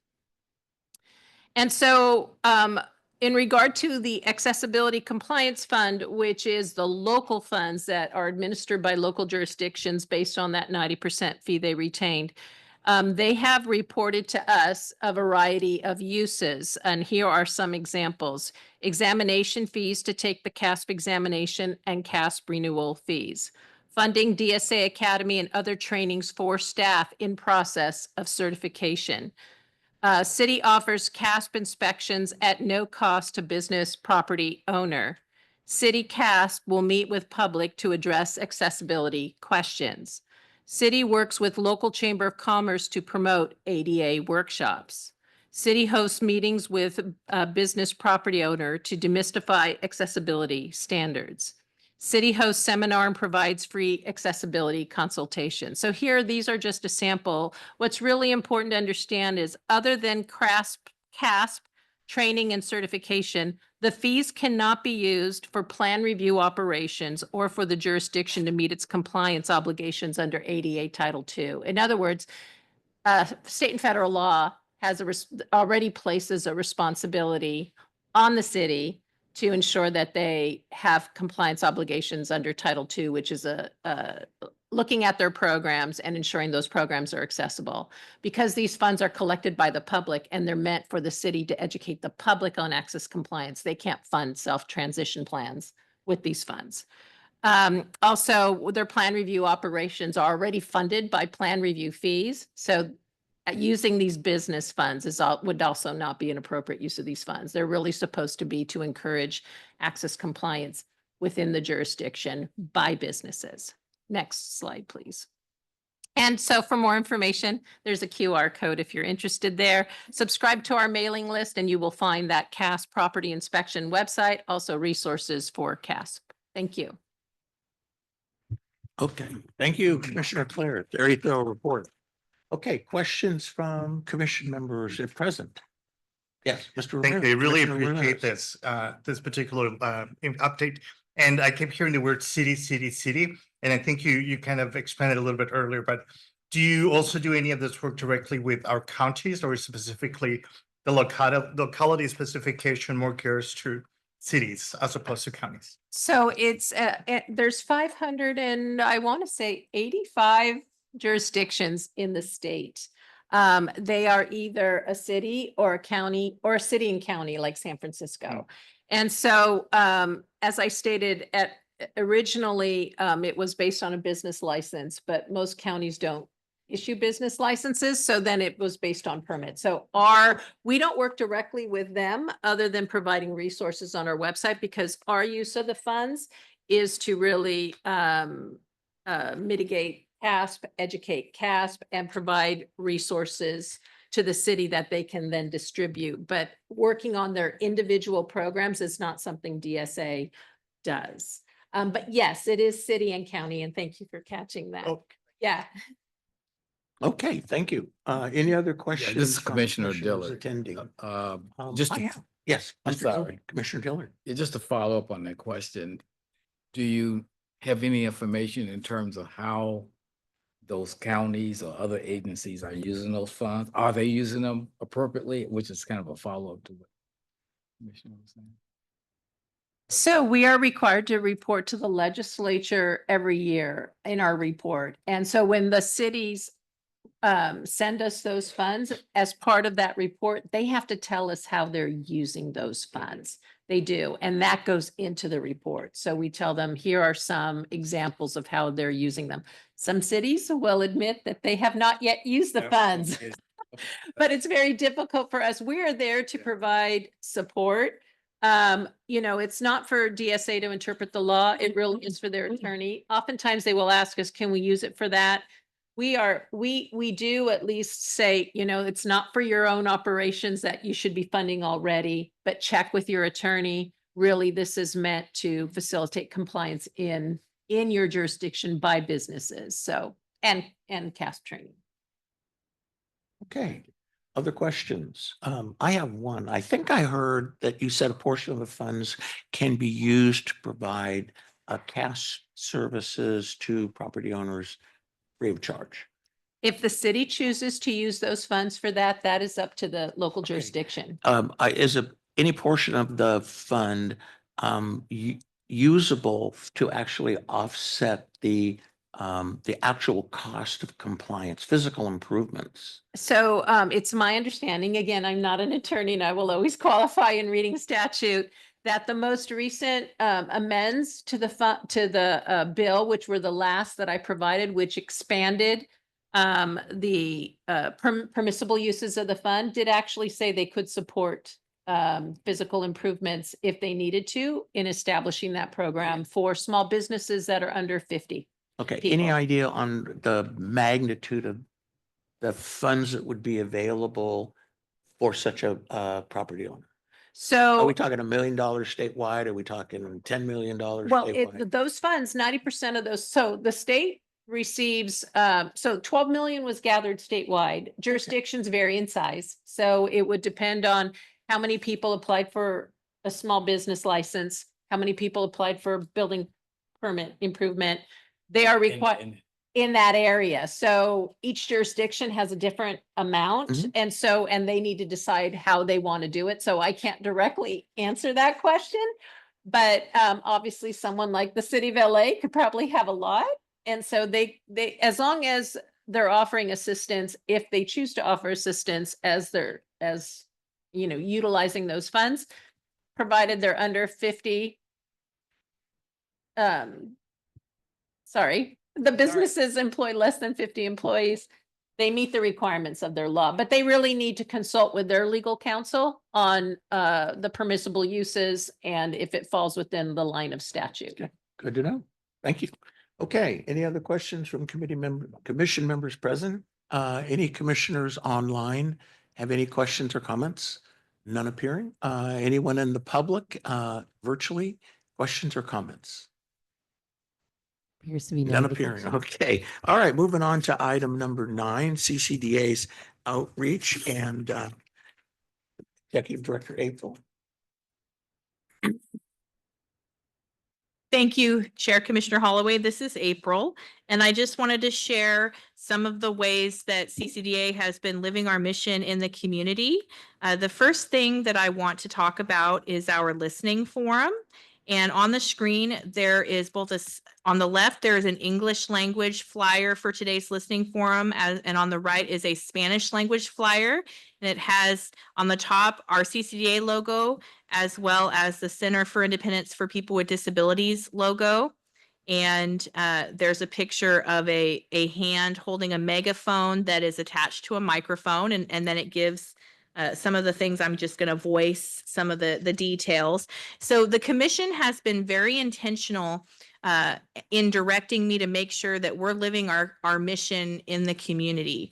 And one of the ways that we're doing that is that we sponsor regional forums in the communities that tend to trend high on our high frequency litigation lists that can be found in your annual reports. And so that is how we decide how to partner with different municipalities and put on these forums. These forums are also, we also make sure that we provide captioning and ASL and language translation. So today's forum will be in person here at the Westin San Francisco Airport in the Aspen Room where we are currently sitting. It will be from 3 to 5 today. So after the commission convenes its regular business and adjourns, there will be a 2-hour break until then we will be sponsoring this forum. And I'm really excited that the Center for Independence for People with Disabilities, their executive director, as well as 2 of their staff members will be here. Also, the state architect will be on the panel, as well as myself. And we will also be hearing from the CEO of the San Mateo Chamber of Commerce. And so these forums are meant to be a partnership between local people with disabilities, municipalities, and the business community to talk about, what's currently working, what are some of the challenges to providing access to businesses for people with disabilities locally, and how can the CCDA as well as others help to bridge those gaps. And so it's been a wonderful experience. I believe this is our 4th or 5th forum that we've conducted across the state. Our next one will be in June in Sacramento.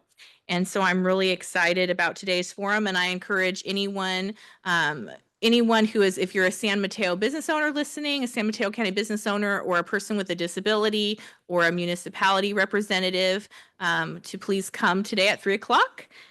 We also are we're continuing our 2nd year of working with the Pacific ADA Center on webinars. And we will be hosting a lunch and learn webinar on April 22nd. So on the screen, there is a flyer for that webinar. It's Tuesday, April 22nd from 12 to 1. There's a picture of an accessible parking lot, and it says the Business Owners and Operators Guide to Accessible Parking is the title. And we'll be giving some sort of a high-level view of our accessible parking campaign toolkit and talking about why it's important, and really using this webinar as a way to promote the toolkit, and working with the Pacific ADA Center.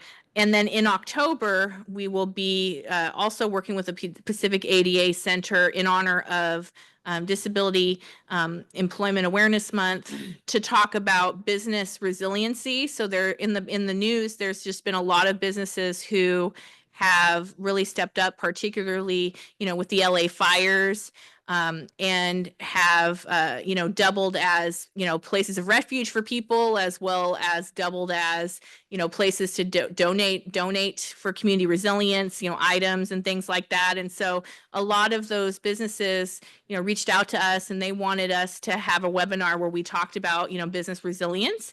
And I know that this commission, although business resilience in disaster is not one of our, specific called out purviews in statute, we could still tie it to our purview and talk about it.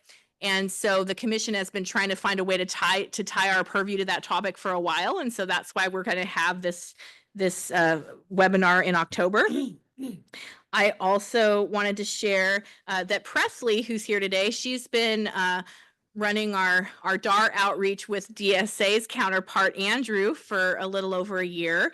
And she's done a lot of work with working with DSA to send out surveys of municipalities on the use of the fund, and just kind of gauging their knowledge so that we can know how to engage them with future outreach. And so we're really excited. We've been having a couple of meetings with DSA's staff to talk about how we're going to partner in future webinars and future one-pagers, and really get the information that Commissioner Clair just shared out to the right people.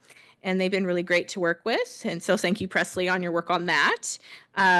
We're also going to be attending 2 ADA-related conferences. We've been asked to serve on some panels, and so we will be in Bakersfield on July 24th. We will also be in Ventura County in September, and just living our mission there and serving on panels talking about what we do. And we also, I don't want to embarrass Commissioner Lillibridge again, but I feel like I should. No, just kidding.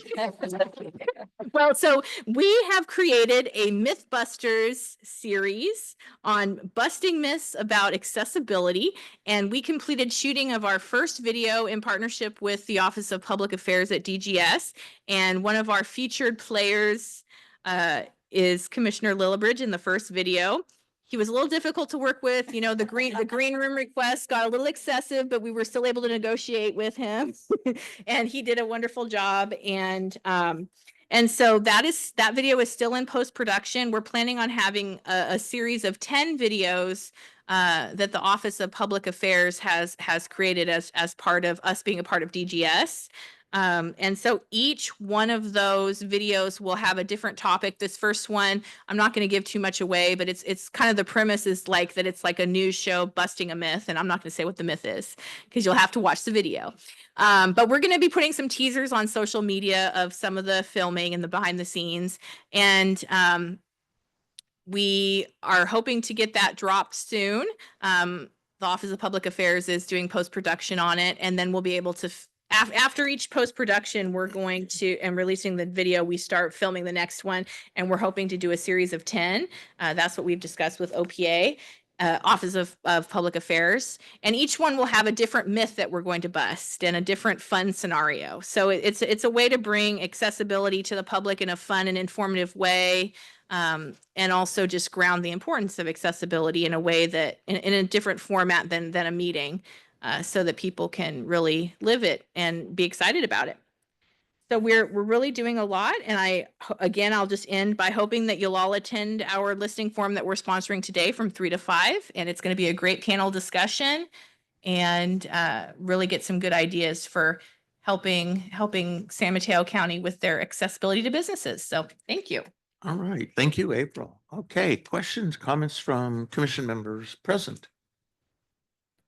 Yes, Commissioner Ramirez. Commissioner Ramirez. I really wanted to thank you for the Business Resilience Webinar project idea coming from Los Angeles County. And I during the fires, just seeing our communities being impacted, our businesses being devastated by the fires, and everybody coming together, not just from LA County, but throughout the state to help out. I have never witnessed anything so amazing in the state of California, in Los Angeles County, just business members. We had some of our biggest partners really helping to volunteer and donate so much of their businesses and their success. But I think this is just a really great idea. And if anything that I could do to support you in this, please let us know. Please let me know so that I could definitely help you. I know that that's really a signature of what it's like to live in the state of California. I mean, I responded, I was part of the emergency response team on Tuesday when the fires began and all throughout the month. And I was just completely overwhelmed with the number of people impacted, thousands and thousands of people. But I was just so energized and strengthened by the number of people that came together, no matter what, to help, opening doors, businesses just helping nonstop, staff, just volunteering, working. It really invigorated me and made me so proud to be part of this community, particularly our business community that stepped up and then just gave so much back to our community in this time of need. And so definitely anything that I could do, coming from Los Angeles County, for helping our community, definitely please count me in. Thank you, Commissioner. Appreciate that. Okay, any members of the public have any comments or questions? So we do have one question that was for the previous agenda item. And the question is, would you provide a link to information where we can view ADA litigation in businesses by city or county, as was just mentioned? So are you sure that's not related to April and CCDA's website on the top 10? Because I didn't say that we have information on ADA litigation in businesses by the city. We provide resources how to avoid it, and I can provide a link to you in the chat to our DSA website specifically to that page, but I don't know if this question specifically to that or maybe the top 10 that April was mentioning. We can send both. Okay. And this is April, our 2023, Yes. our 2023 annual report to the legislature is on our website right now and is also being translated into multiple languages as well. And so just reach out to staff if you need an alternate format or another language. We could also send the PDF to you. Thank you. Okay, and thank you for the question. Okay, let's see. One thing I just wanted to mention is if any of the commissioners would like to bring their acting skills to help with the Mythbusters, more than welcome to please do that. So the other thing is This that, is Commissioner Ramirez. I'm also difficult, but I'll definitely willing to volunteer. Academy Award coming soon. Okay, normally we would go to item number 10, which is our legislative bill reporting, but some of us need to check out so we don't cause additional costs for CCDA. So I'd like to do, if it's okay, is just do a 15-minute break, and we'll come back at noon, more or less. 11:57. Okay, that's a 3-minute break. How about 12:15? Is that good for everybody? Okay. And for everybody online, we'll be taking a 15-minute break, more or less.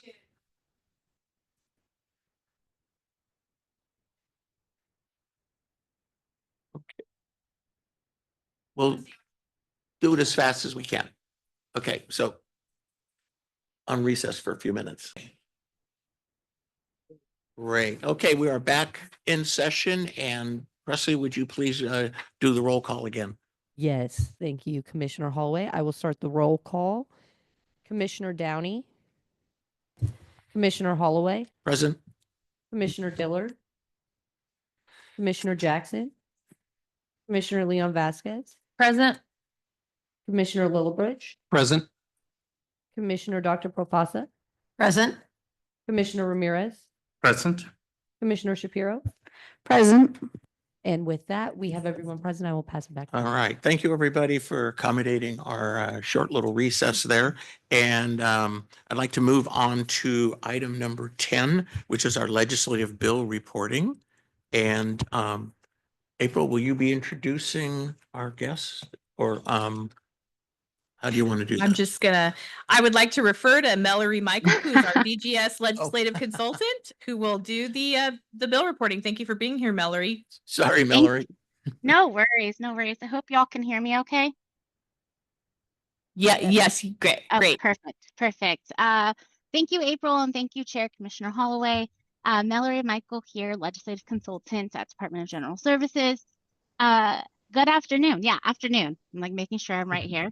And thank you so much for having me today. I always love coming to the boards and just talking, because I just love talking in general, but I will try to be concise and to the point because it is lunchtime. Okay, so it is that time of year again. The legislative session is in full swing. Things are just, getting busy, which is wonderful, so much fun. Just a little background for like situational awareness as I continue through the presentation. Bills will have to meet the May 2nd or May 9th deadline. May 2nd for fiscals, which I think is just the Bagley-Keene bill that I'm going to talk about later, or the May 9th bill, which is non-fiscal. To stay alive, meaning that these bills have to make it through policy committee and make it either to the floor if they're non-fiscal or to the appropriations committee if they are fiscal. That kind of gets a little technical, but just as background that there's a May deadline that bills have. So when I say bills are not set yet, it's not a shock because we are still very early in the process and anything can happen, especially with like more than a month left. We have plenty of time. And also just to note that the legislature does have spring recess from April 10th to April 21st. So I'm going to be a bit of a rebel and take the bills out of order. And I apologize because I see there's a PowerPoint here, and I'm sorry for whoever's going to maneuver that. But so the first bill I want to discuss will be kind of just easy to dispense with. It's going to be SB 523 by Ciarto. This was initially a placeholder bill or a spot bill, as you know, the term that's used often. And this bill was originally relating to individuals with disabilities or medical conditions. However, it was just gutted and amended on March 24th. It now is relating to the California Earthquake Authority, the CEA. So this bill no longer is of interest to CCDA. So that's just kind of easy to take care of and move on past that one. Next up, the next bill I want to discuss is SB 470, the layered bill. This bill relates to the Bagley-Keene Open Meeting Act. Debbie Mallory from DGS OLS did a wonderful presentation earlier about the Bagley-Keene Act. She did kind of allude to a bill. So full circle, I'm going to continue that conversation. So SB 470 seeks to repeal sunset dates that were established in layered SB 544, his bill from 2023. So it removes the sunset dates and will authorize the alternative set of teleconferencing provisions indefinitely. So from the presentation from that slide, there was like the normal process and then alternative process. So it would keep the alternative process. So there would be two moving forward. And so this bill is now at Senate Judiciary. It was just heard yesterday in Senate GO, government organization, and it has not been set yet for hearing in Senate Judish. Again, we have plenty of time, so a lot of movement's going to be happening within the next month. So the next three bills are all right to cure bills, which is kind of on the topic that y'all were discussing with the CASp program and stuff. So right on target here. So AB 649 by Assemblymember Lowenthal would require a business owner who received a CASp inspection and has corrected construction-related violations in the structure or area inspected by the CASp that are noted in the CASp report for a period of 10 years be granted a period of 120 days to correct any alleged construction-related violation and the construction-related accessibility claim for statutory damages. Very wordy. Plain, simple terms, basically the business owner would have 120 days to correct any alleged violations if they've had a CASp inspection and made corrections due to that report for a period of 10 years. Very plain terms right there, not super technical, but just, you know, really easy terms there. So this bill is in Assembly Judiciary. It has not yet been set for hearing. It was just recently amended, I want to say within like the last day or two. So it hasn't been set yet. SB 84 and AB 780 are actually identical. Fun times here, never a dull moment. So AB 780 by Assemblymember Castillo would prohibit a construction-related accessibility claim for statutory damages from being initiated against a business owner with 50 or less employees, unless the business owner has been served with a letter specifying each alleged violation and the alleged violations have not been corrected within 120 days of service of the letter.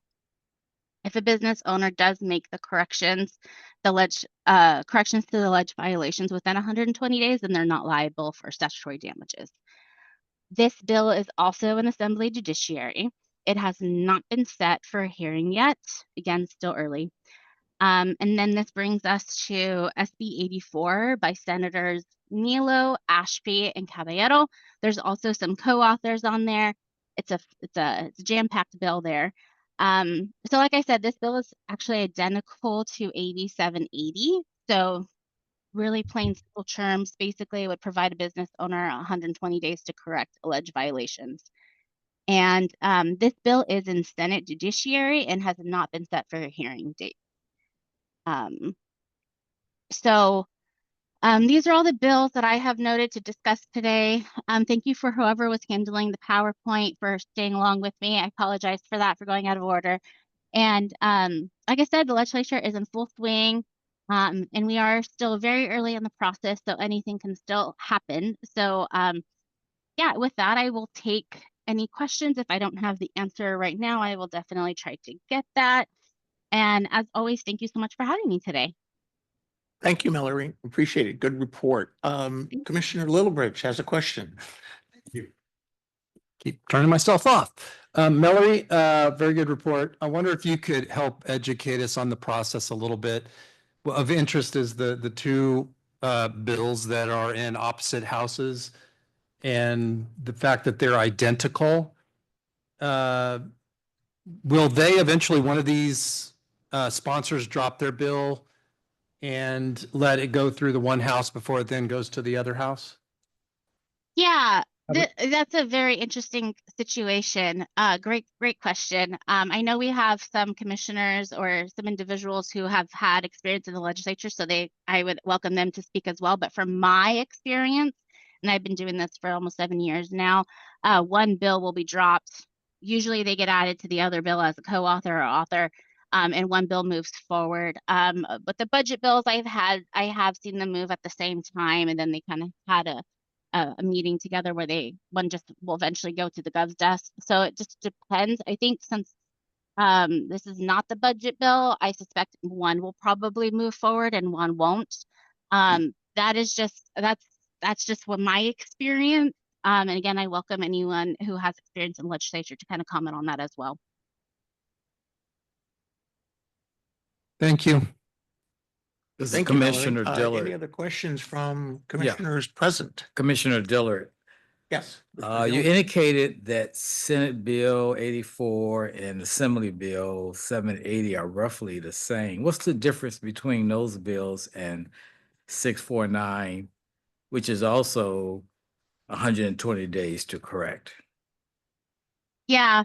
I cut out just a little bit, but I think what you're asking is what the difference is between AB 649 and then the two identical deals, since they all kind of relate to 120 days. Okay, got it. Okay. Yeah. Yeah. So 780 and 84 are both 50 or less employees, right? Business owner, 120 days to correct that violation. From the way that I read it, AB 649 is distinct in that it is only for a business owner who had the CASp inspection and made improvements, construction-related violations that were in the report. They made those improvements, and it's only for 10 years, and that they have 120 days to correct. So those are the differences that I've spotted. It looks like 649 is more narrowed in that it is a CASp inspection. There has been improvements on the violations noted in the report, and then only for a period of 10 years. 780 and 84 seem to only be applicable to 50 or less employees. Those are just the ones that jump out at me immediately on the distinction between the two. Thank you. Okay. Any other questions from commissioners attending in person? None appearing. Commissioners online.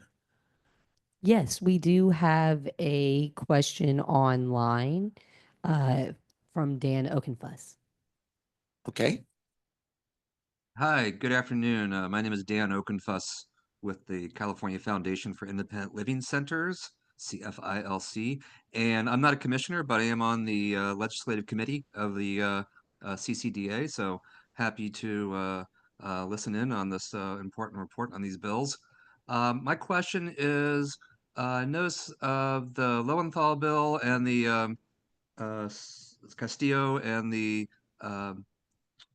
Nilo bills, they all seem to be addressing the same perceived concern, which is trying to target like high frequency litigants, I believe, that are issuing various legal actions against businesses. So when I was at our last legislative committee, I think we heard a report about the number of lawsuits on construction related accessibility claims. And is that still on a downward trend? I don't know if anyone had data on that.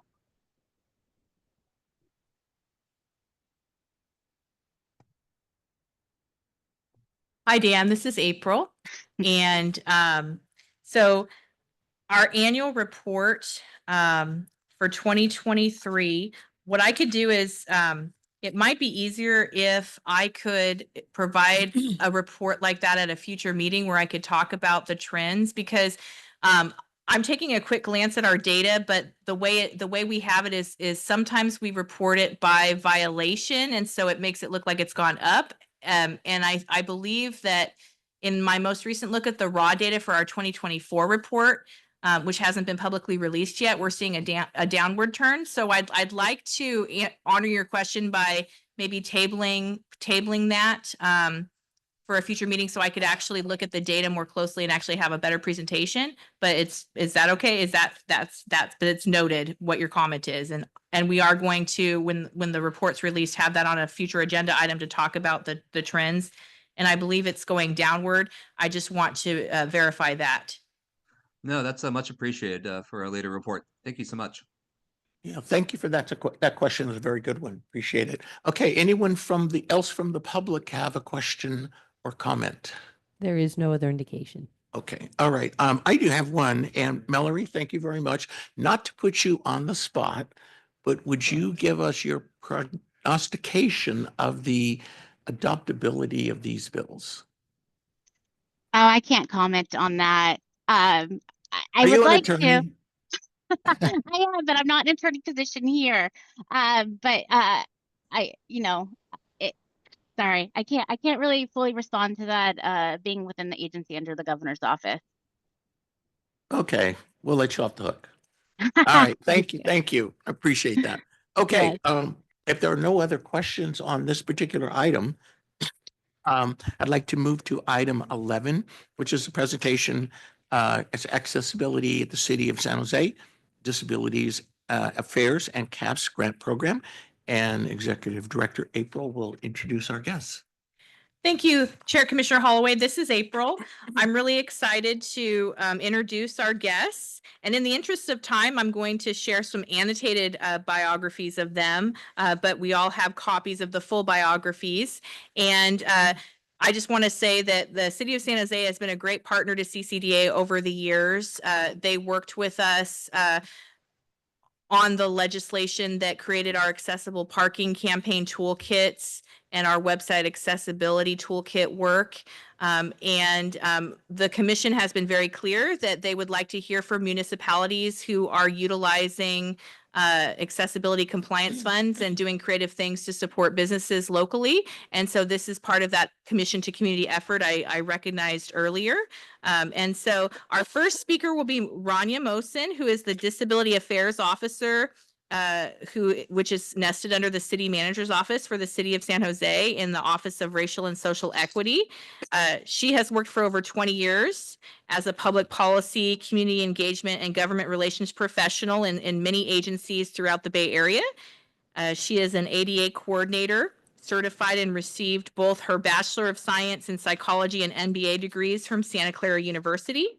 And our second speaker will be Juan Borrelli, who is the Small Business Ally Program Manager in the Office of Economic Development and Cultural Affairs for the City of San Jose. And he has over 31 years of public and private sector experience.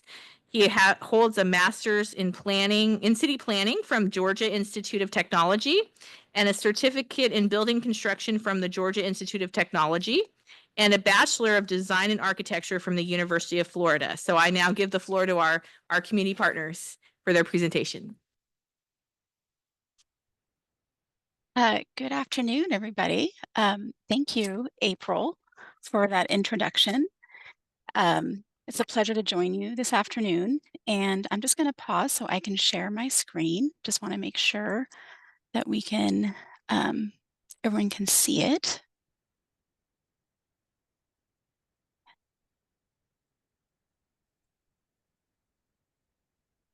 Okay. Can you all see the screen? Yes. Yes. Okay. Okay, great. Okay. So thank you again, April, for the introduction. As April mentioned, my name is Raania Mohsen, Disability Affairs Officer, and I work here at the City of San Jose in the City Manager's Office of Racial and Social Equity. I consider myself an ally in this work, and truly appreciate the opportunity to continue learning in this space. I'm here today with Juan Borrelli. He is our Small Business Ally Program Manager, also in the City Manager's Office, in the Office of Economic Development and Cultural Affairs. In April, I'd like to thank you and your team and CCDA, in general, for inviting us to share about the Disability Affairs portfolio and our Disability Access Improvement Grant Program. We truly appreciate CCDA's partnership over the years as we continue our efforts around providing education and resources for our small businesses and really focus on sharing information about accessibility and removing barriers.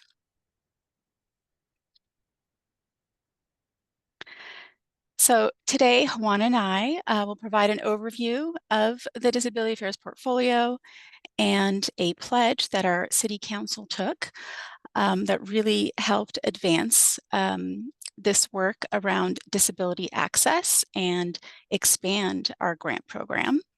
I'll then hand it over to Juan to speak about the Business Coaching Center, the City Small Business Ally Program, and then really share some details about the grant program and implementation. So for some background, the city's disability affairs portfolio emerged from lessons learned during the COVID-19 pandemic through council leadership and partnership with the disability community. The portfolio launched through the city manager's organizational assessment of disability access and was supported through budget appropriations over 3 fiscal years before it became permanent in this recent fiscal year of 2024-2025. Concurrently, in 2022, the City of San Jose co-sponsored AB 1164, which I understand you just heard about as well, with Assemblymember Alex Lee, to extend the Disability Access Education Revolving Fund indefinitely, where we basically were able to remove that sunset and allow the funds to cover construction remediations. Coincidentally, this bill emerged from an effort that I was actually also involved with through the city's Small Business Advisory Task Force. I soon after became the city's first disability affairs officer in December of 2022 and continued the city manager's work centered around improving inclusion of people with disabilities in city programs, services, and facilities.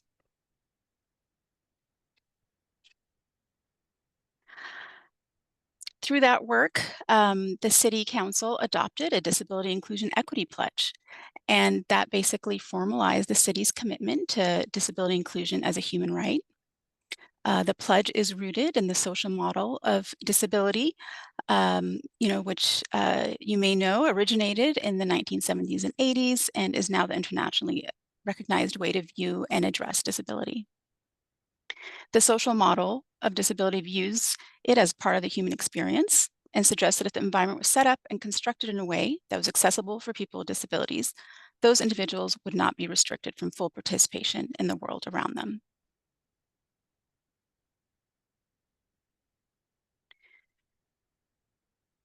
In operationalizing the pledge, the Disability Affairs portfolio prioritizes a barrier-free environment, both socially and materially, across the organization in design, implementation, and funding.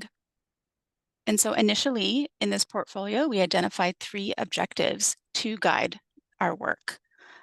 1, build institutional awareness about disability inclusion, support disability affairs organizationally, and improve accessibility in various areas across departments.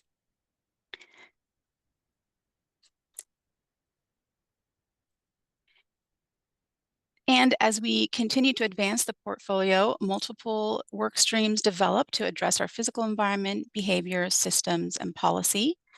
And 5 strategic actions emerged, shown here in these 5 colorful circles, and really center around cultivating a proactive approach to accessibility, advancing policy and advocacy, building awareness through education, partnering with community, and strengthening data collection. This framework continues to support the city's disability affairs approach and ongoing work, both internally with our departments and externally.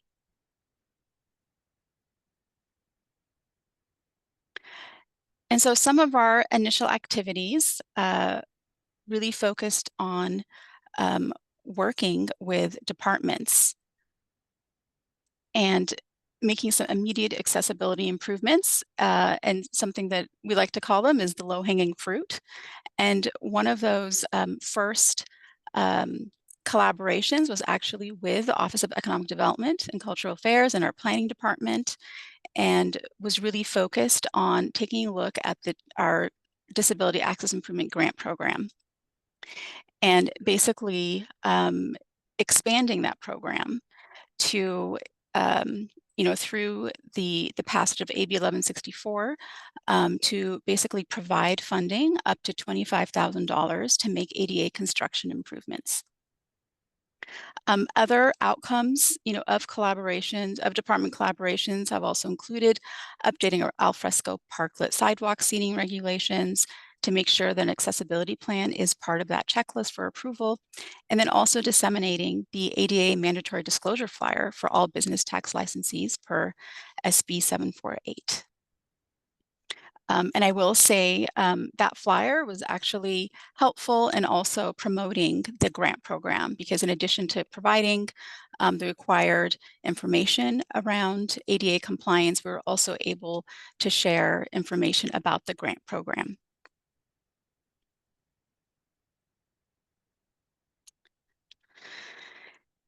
And so to launch the new phase of the grant program, we call it actually phase 2. We partnered with CCDA and co-hosted a listening forum and also a webinar. At this forum, we hosted at City Hall, and we facilitated discussion between small business and disability community representatives, and really focused on providing a space for learning and fostering a shared understanding about the barriers that both communities experience. On this slide, you'll see a picture of about 50 people in audience style seating here at City Hall at the listening forum. We also, as I mentioned, we also hosted a webinar as well shortly after, in order to improve accessibility and allow people to attend and hear this information virtually as well. And so that was also a success.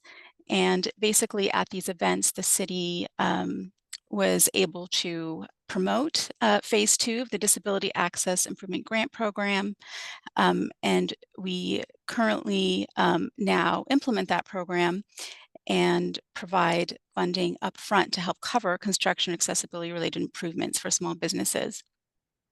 I will, before I hand it off to Juan to tell you more about the program, I just wanted to share that the program really was created directly, the program and actually the bill, the idea for the bill, really emerged based off of input that we had heard from business owners, the disability community, and policy experts. And really this was done as an effort to balance the needs of people with disabilities and support for our small businesses.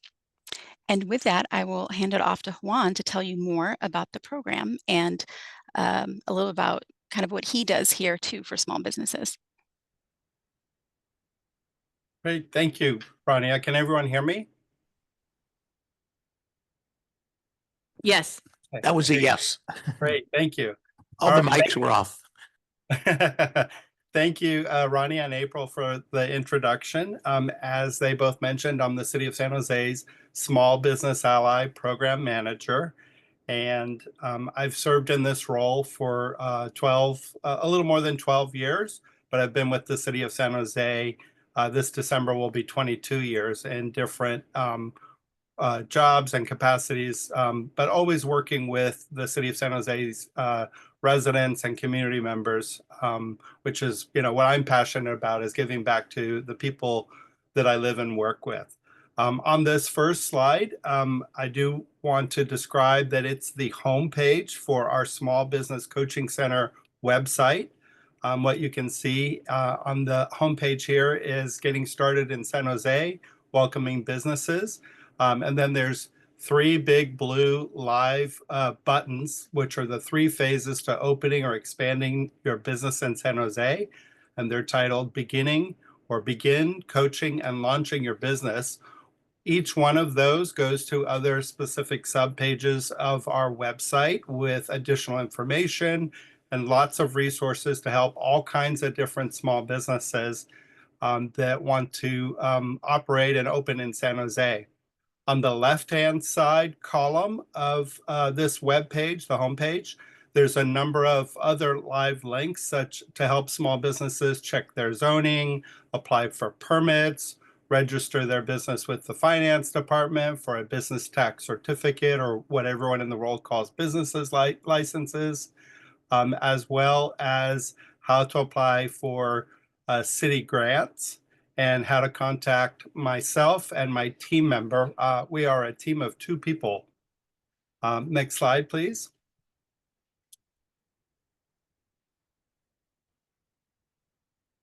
There you go. Thank you, Raania.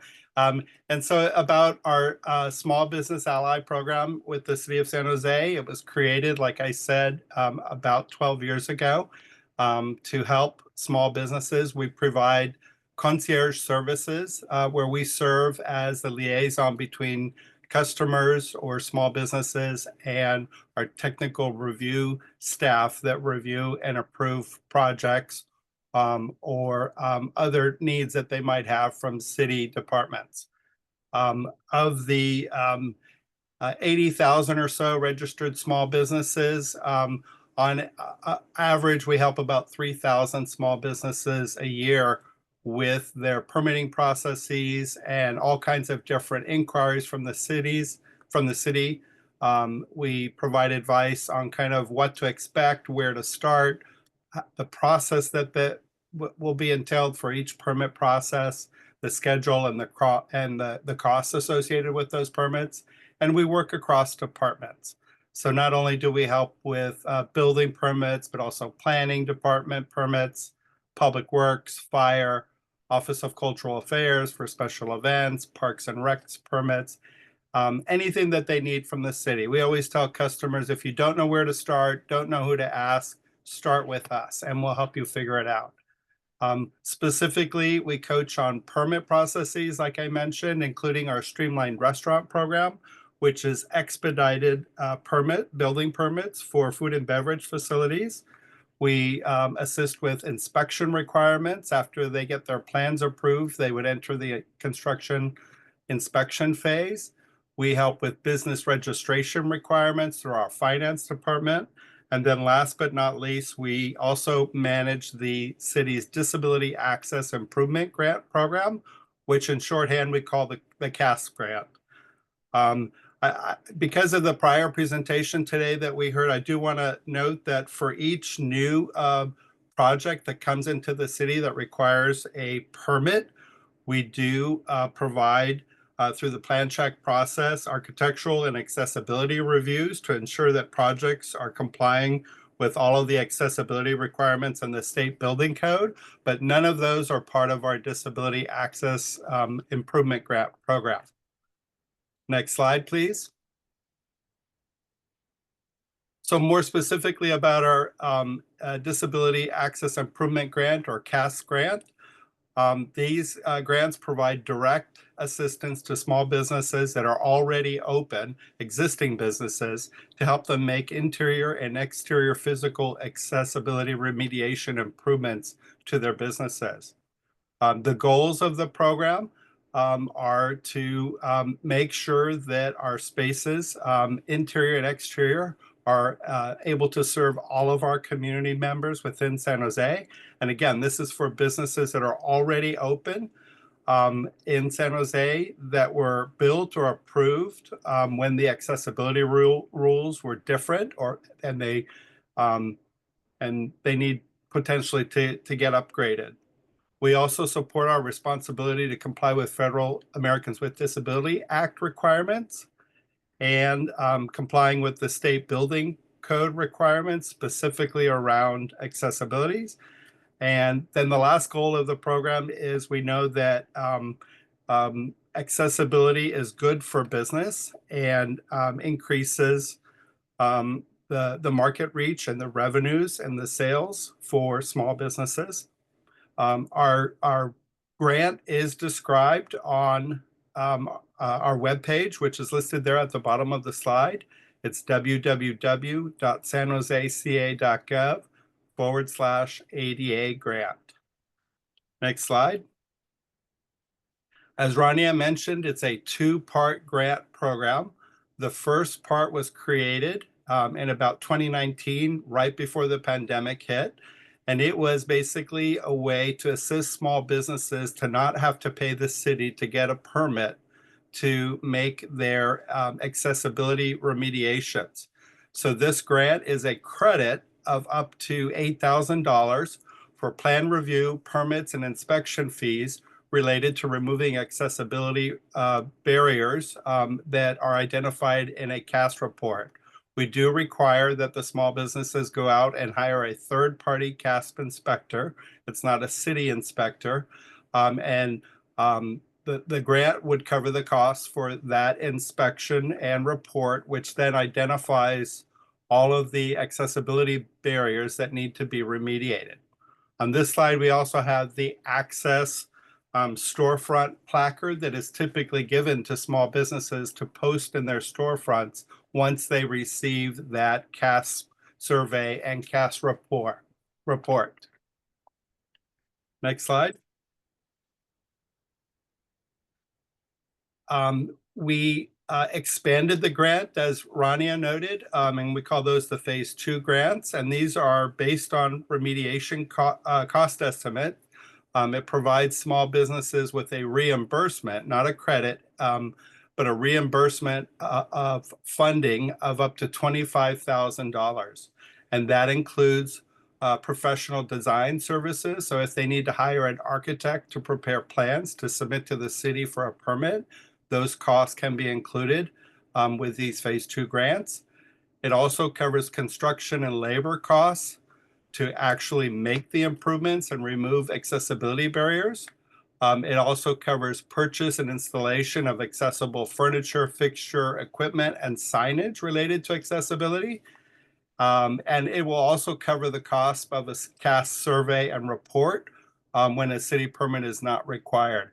We found that sometimes the CASp reports have identified things that typically don't trigger a permit from the city, such as lower the paper towel dispenser in the bathrooms. Those kind of improvements should just be done, and we don't require permits for that, as well as other types of furniture and fixture changes that are modular or movable or don't require permits from the city.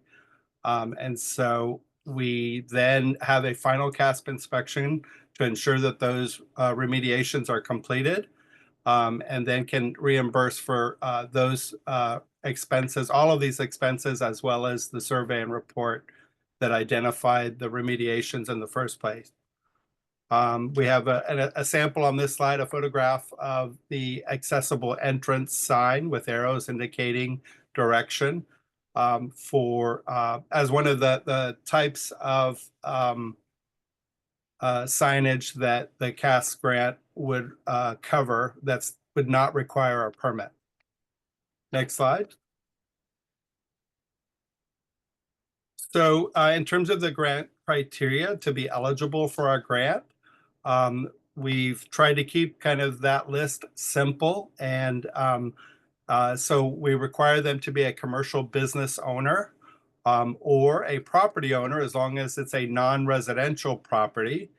And it doesn't qualify for home-based businesses, or they could also be a nonprofit business. They must be located in San Jose, obviously, to be eligible for our grant. And we have the same threshold that the commission heard earlier. They open for business and with 50 employees or less. They must register with the city of San Jose, have a valid business tax certificate, which is an annual tax, or what everyone calls a business license. And if they're a tenant, not a property owner, they must have a minimum of 1 year remaining on their lease. All of our other city grants that are not accessibility related have a higher threshold of a minimum of 3 years remaining on their lease for tenants. But for this particular grant, I wanted to try to be inclusive and make the grant available for more small businesses. So I was able to negotiate with our city attorney to lower that threshold to just 1 year so that we could have more applicants. Next slide. So similar to kind of the Mythbusters, we have frequently asked questions on our website. We've received a number of inquiries, lots and lots of questions. So I just thought I would highlight some here that have been received. Some of the concerns that small business owners have is, will getting a CASp report make them more liable? Because others will know that their property is out of compliance. No, that we have not found that to be the case. Obviously, properties are required to be free of barriers, regardless of whether the property owner or the business owner knows accessibility standards or not. And we have found that if a CASp inspection of the property is done before any accessibility litigation is filed, that the CASp report provides certain legal advantages, such as an early evaluation conference, a 90-day state of court proceedings, and a reduction of ADA violation liability amounts by 75%. In other words, from $4,000 for each offense to $1,000 if those violations are corrected within a certain time frame. We also have found, again, on this slide, we have the storefront placard provided by accessibility specialists when they have received a survey and report that is given to business owners to provide in their storefront. And we have found that that helps to dissuade them receiving accessibility lawsuits, because they know that the folks that are issuing these litigations to small businesses know that they're in process of making remediations, and the legal advantages that are provided by the CASp inspection, and particularly reducing the violation liability amounts. And so they're typically going to move on to other businesses that have not received a CASp inspection or report, and that don't display these placards in their storefront windows. Next slide. Another common question received is, are historic buildings exempt or grandfathered in? Absolutely not. Historic buildings are not exempt. There are some special allowances for the preservation of historic architectural features in the state building code for historic buildings, but the ADA law contains no grandfathering provisions. And so regardless of when a place was built, all places of public accommodation are required to comply if it's accomplishable without significant burden or expense. And failure to comply leaves small businesses vulnerable to these ADA lawsuits if an individual is denied access. Next slide, please. Is there additional support besides the city's grant? Financial support? There absolutely is. There's federal tax credits and deductions that small businesses and really all businesses can take for making accessibility improvements. I'm not a tax accountant, but we always recommend that they contact their tax accountant to confirm allowable expenditures. The California Capital Access Program, Americans with Disability Act financing program also assists businesses and small businesses in particular with financing the cost to comply with ADA requirements. Qualifying small businesses may receive more favorable loan terms if enrolled in the program. And we've provided the link for that there at the bottom of the slide for more information around the CalCap ADA financing program. Next slide. Lastly, we've had a lot of questions around digital accessibility and whether our grant will help small businesses upgrade their websites and their social media pages to ensure that they're meeting accessibility requirements. Unfortunately, our grant is only, not unfortunately, but fortunately, our grant is for making physical improvements, interior and exterior physical improvements for small businesses.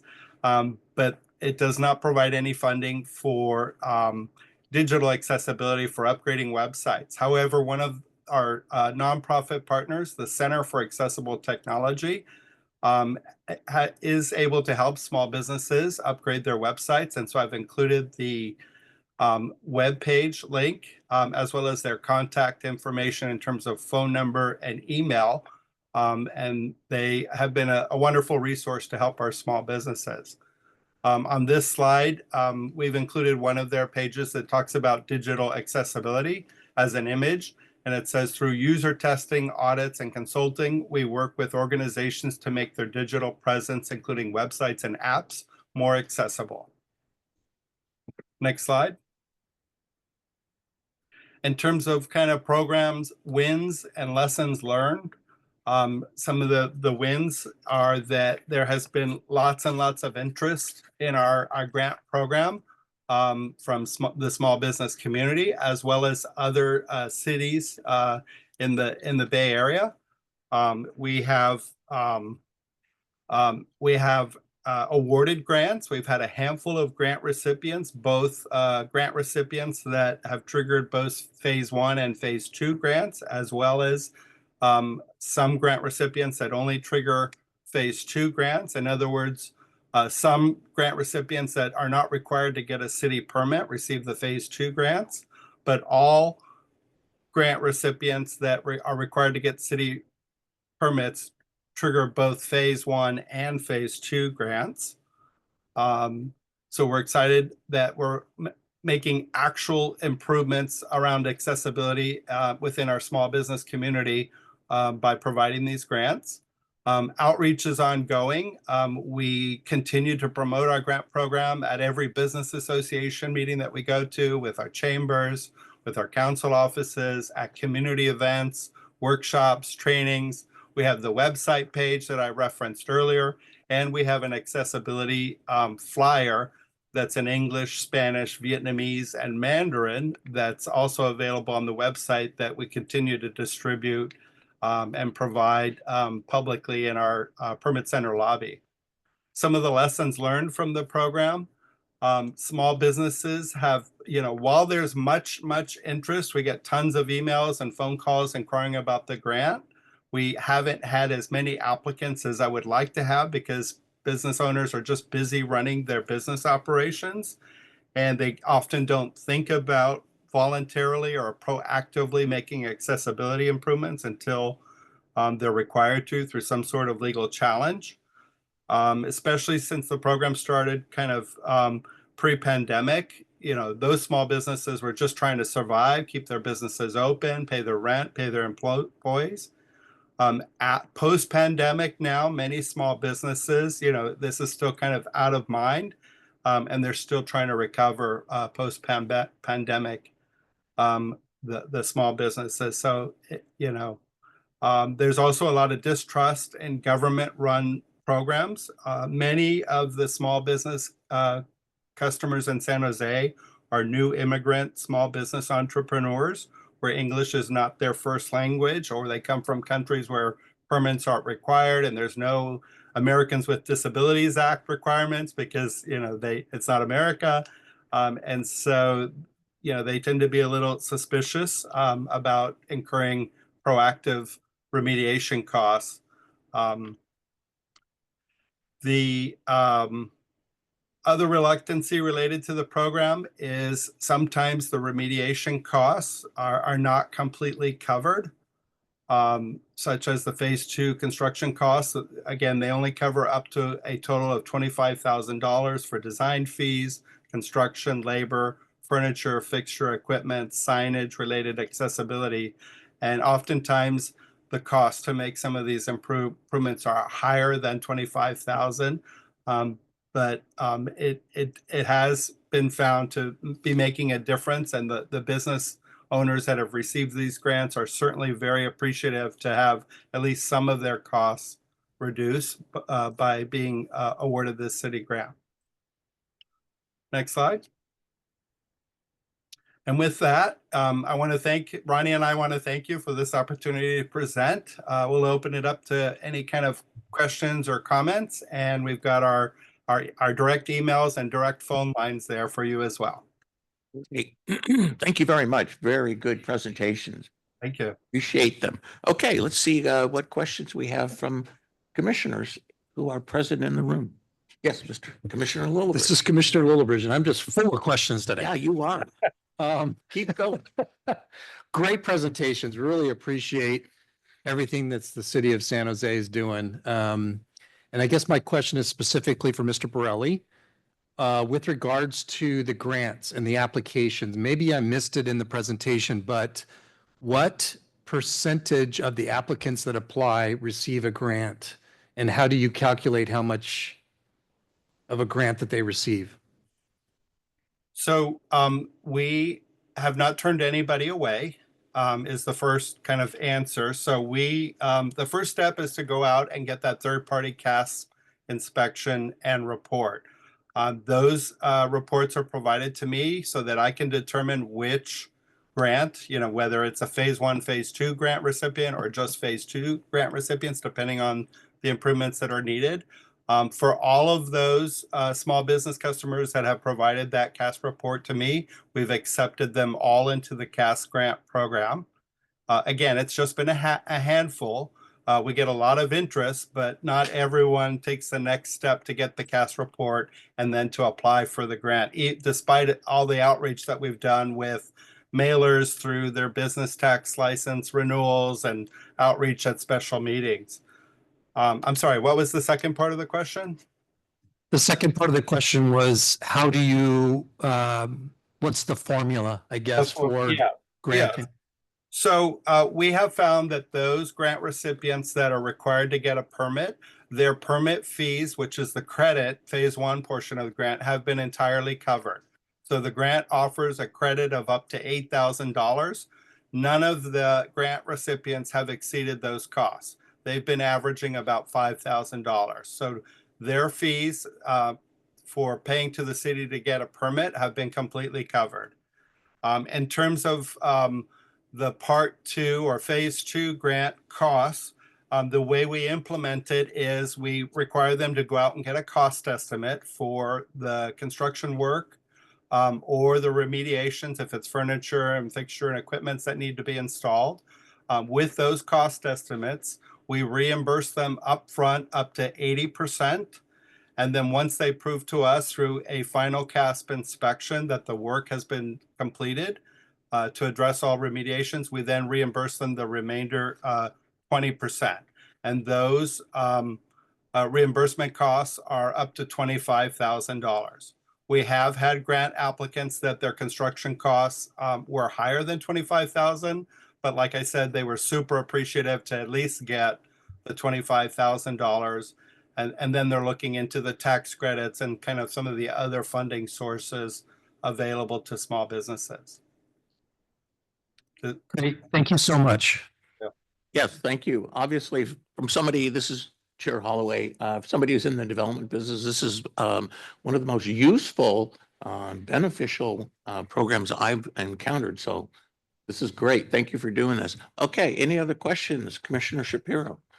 Thank you. This is Commissioner Shapiro. I was wondering if you also run into a myth that you teach on where small business owners believe that it's the landlord's responsibility to do their internal, CASp report or their accessibility improvements.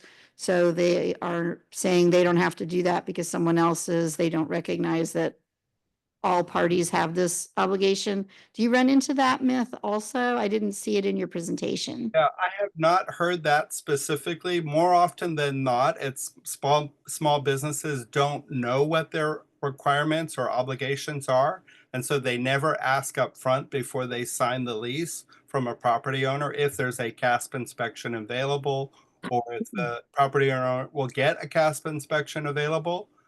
For new businesses coming into the city, obviously we do through our building permit plan check process, accessibility reviews where we're going to require them to either prove to us that the space is fully accessible by their licensed architect filling out an accessibility compliance form, or then to make the spaces fully accessible.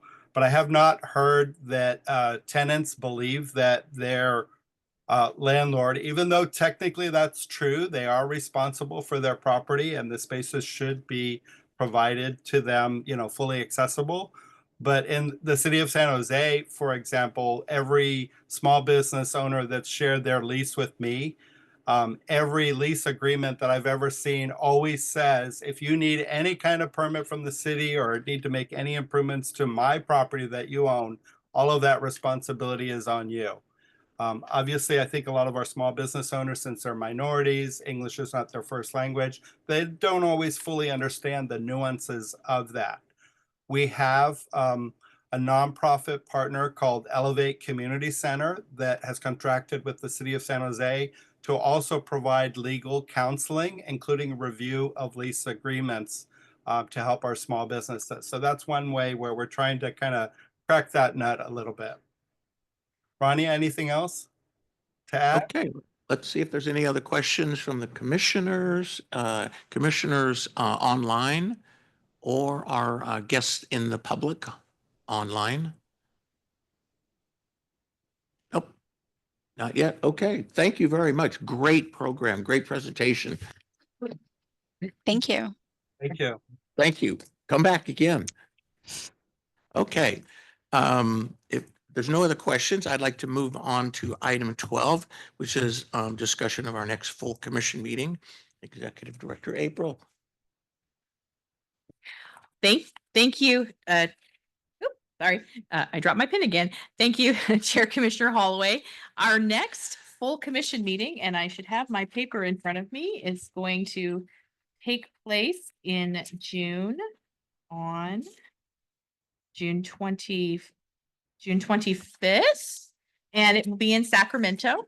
And expect to see some more highlighting of municipalities doing great work and more commission to community discussion. And we'll send out more details about the meeting from staff shortly. Thank you. All right, thank you very much. Any questions on the next commission date from commissioners present, commissioners online, or our members of the public online? There's no indication. Okay, all right, then I'd like to move on to item 13, future agenda items. Do any of the commissioners online or present have any suggested items for our next meeting? Appearing none.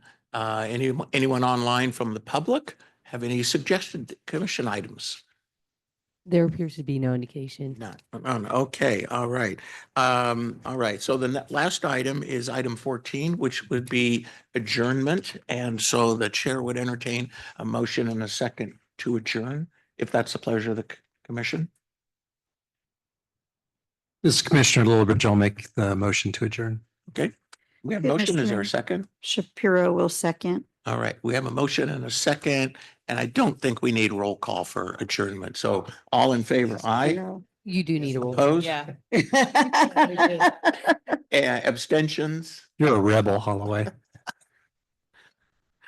Just one thing I did want.